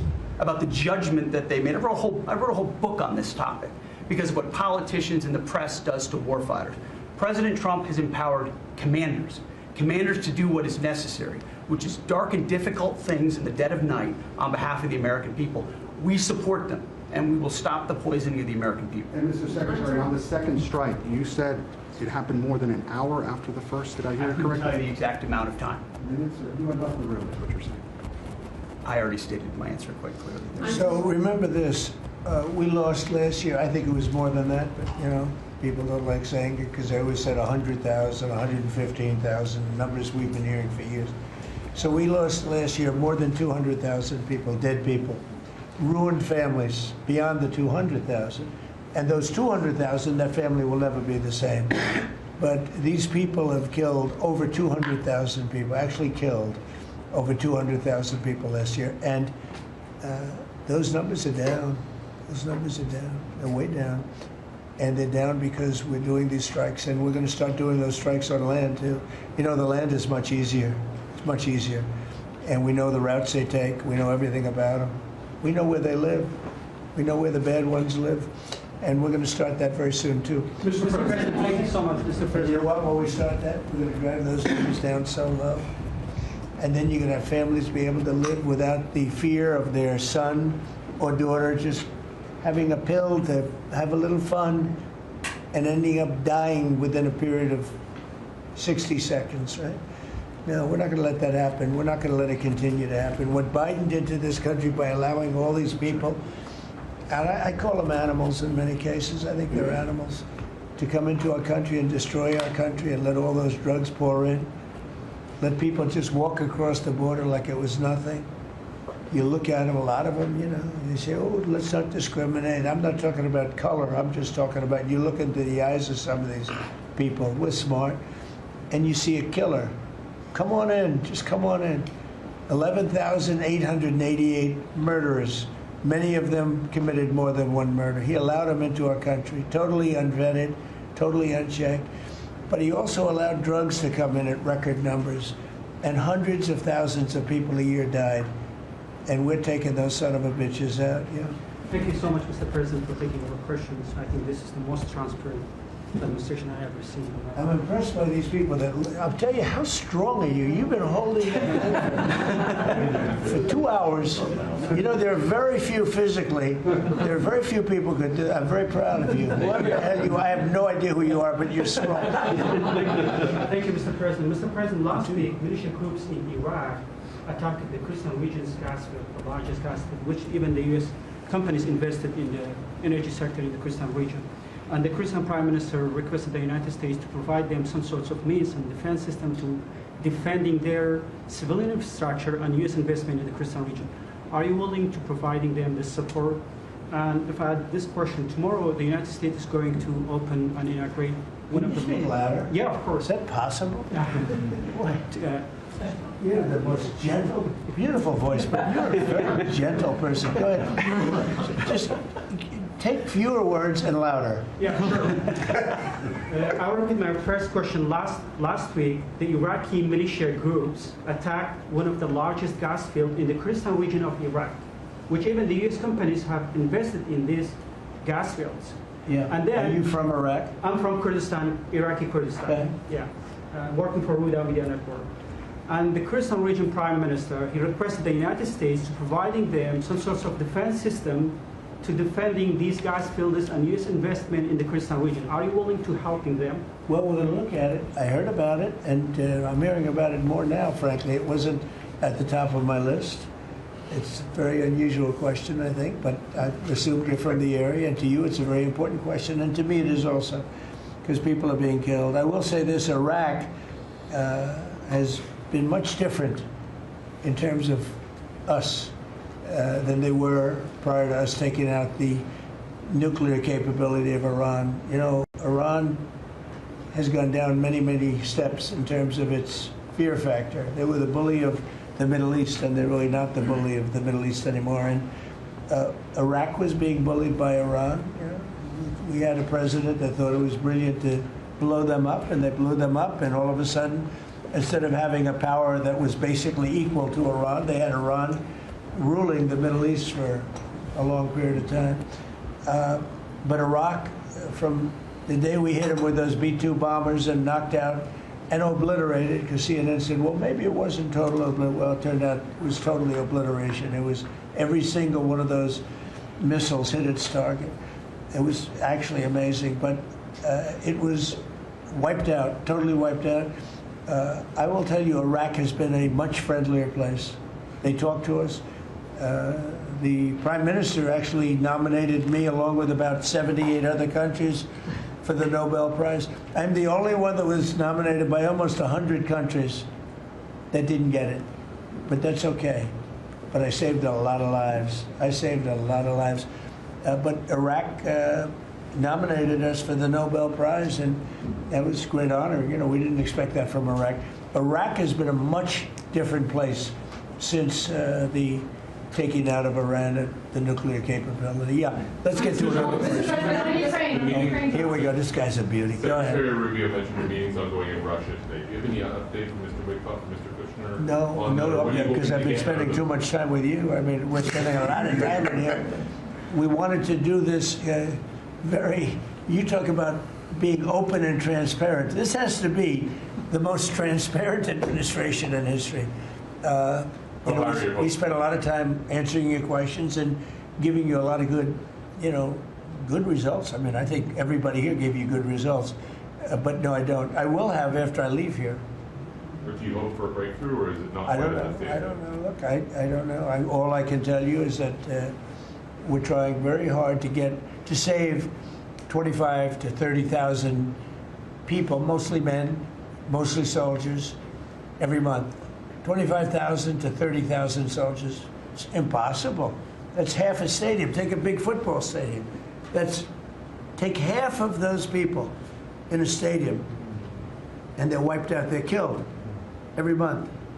It's crazy. That war is crazy.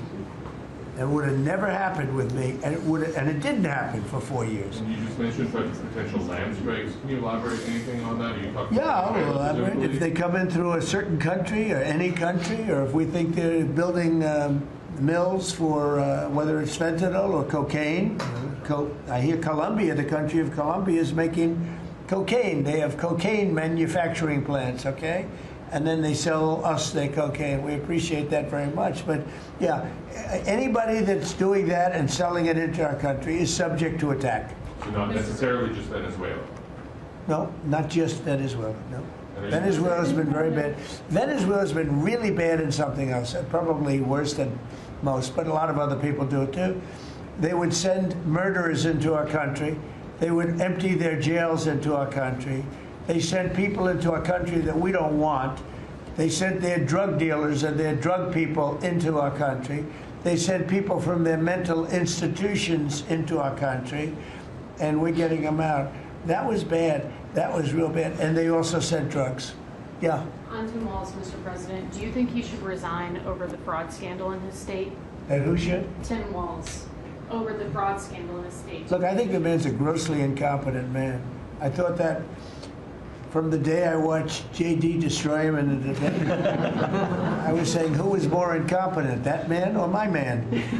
I had a man and he had a man. They were both incompetent, and I had a man and a woman. I thought she was very incompetent too, but now she's leading the field, and I think she's leading the field for the nomination. Anyway, look, that's up to them. That's up to the Democrats. You know, the problem with them is they have really bad policy. And I'm not going to say what it is because I don't want them to change it necessarily. Because I want to run against it, whether it's not going to be me, it's going to be somebody that's going to probably sitting at this table. Could be a couple of people sitting at this table. Could be a couple of people running together sitting at this table, you know. But I want them to win because we've done a great job for this country, and I want that to be carried forward. And you know, I think we have a tremendous bench, really a tremendous bench. But no, I think that Walz is a grossly incompetent man. There's something wrong with him. Okay, there's something wrong with him. And when you look at what he's done with Somalia, which is barely a country. You know, they have no anything. They just run around killing each other. There's no structure. And when I see somebody like Ilhan Omar, who I don't know at all, but I always watch her for years. I've watched her complain about our Constitution, how she's being treated badly. Our Constitution, the United States of America, is a bad place. Hates everybody, hates Jewish people, hates everybody. And I think she's an incompetent person. She's a real terrible person. But when I watch what is happening in Minnesota, the land of 1,000 lakes, or however many lakes they have, they got a lot of lakes, but this beautiful place, and I see these people ripping it off, and now I'm understanding, and you're going to look into that, Scott, I hear they ripped off Somalians, ripped off that state for billions of dollars, billions, every year, billions of dollars, and they contribute nothing. The welfare is like 88%. They contribute nothing. I don't want them in our country, I'll be honest with you, okay? Somebody would say, oh, that's not politically correct. I don't care. I don't want them in our country. Their country's no good for a reason.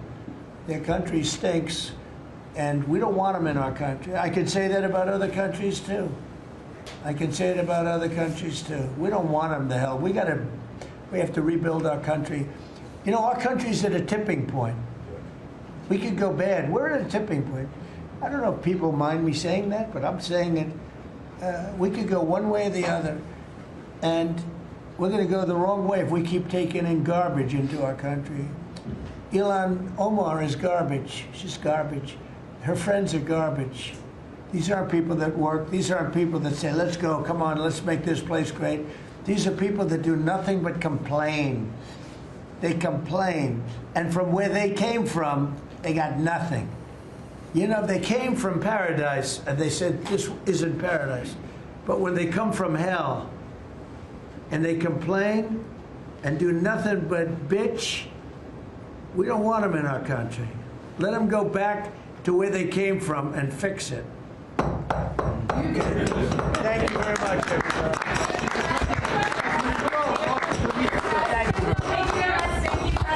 Mr. President, has Maduro offered to leave? Yes. Come this way. Come. Thank you, Press. Thanks, guys. Thank you. Thank you, Press. No, let's go. Thank you. Thank you. Hey guys, keep going around to the right. Okay. Thank you guys.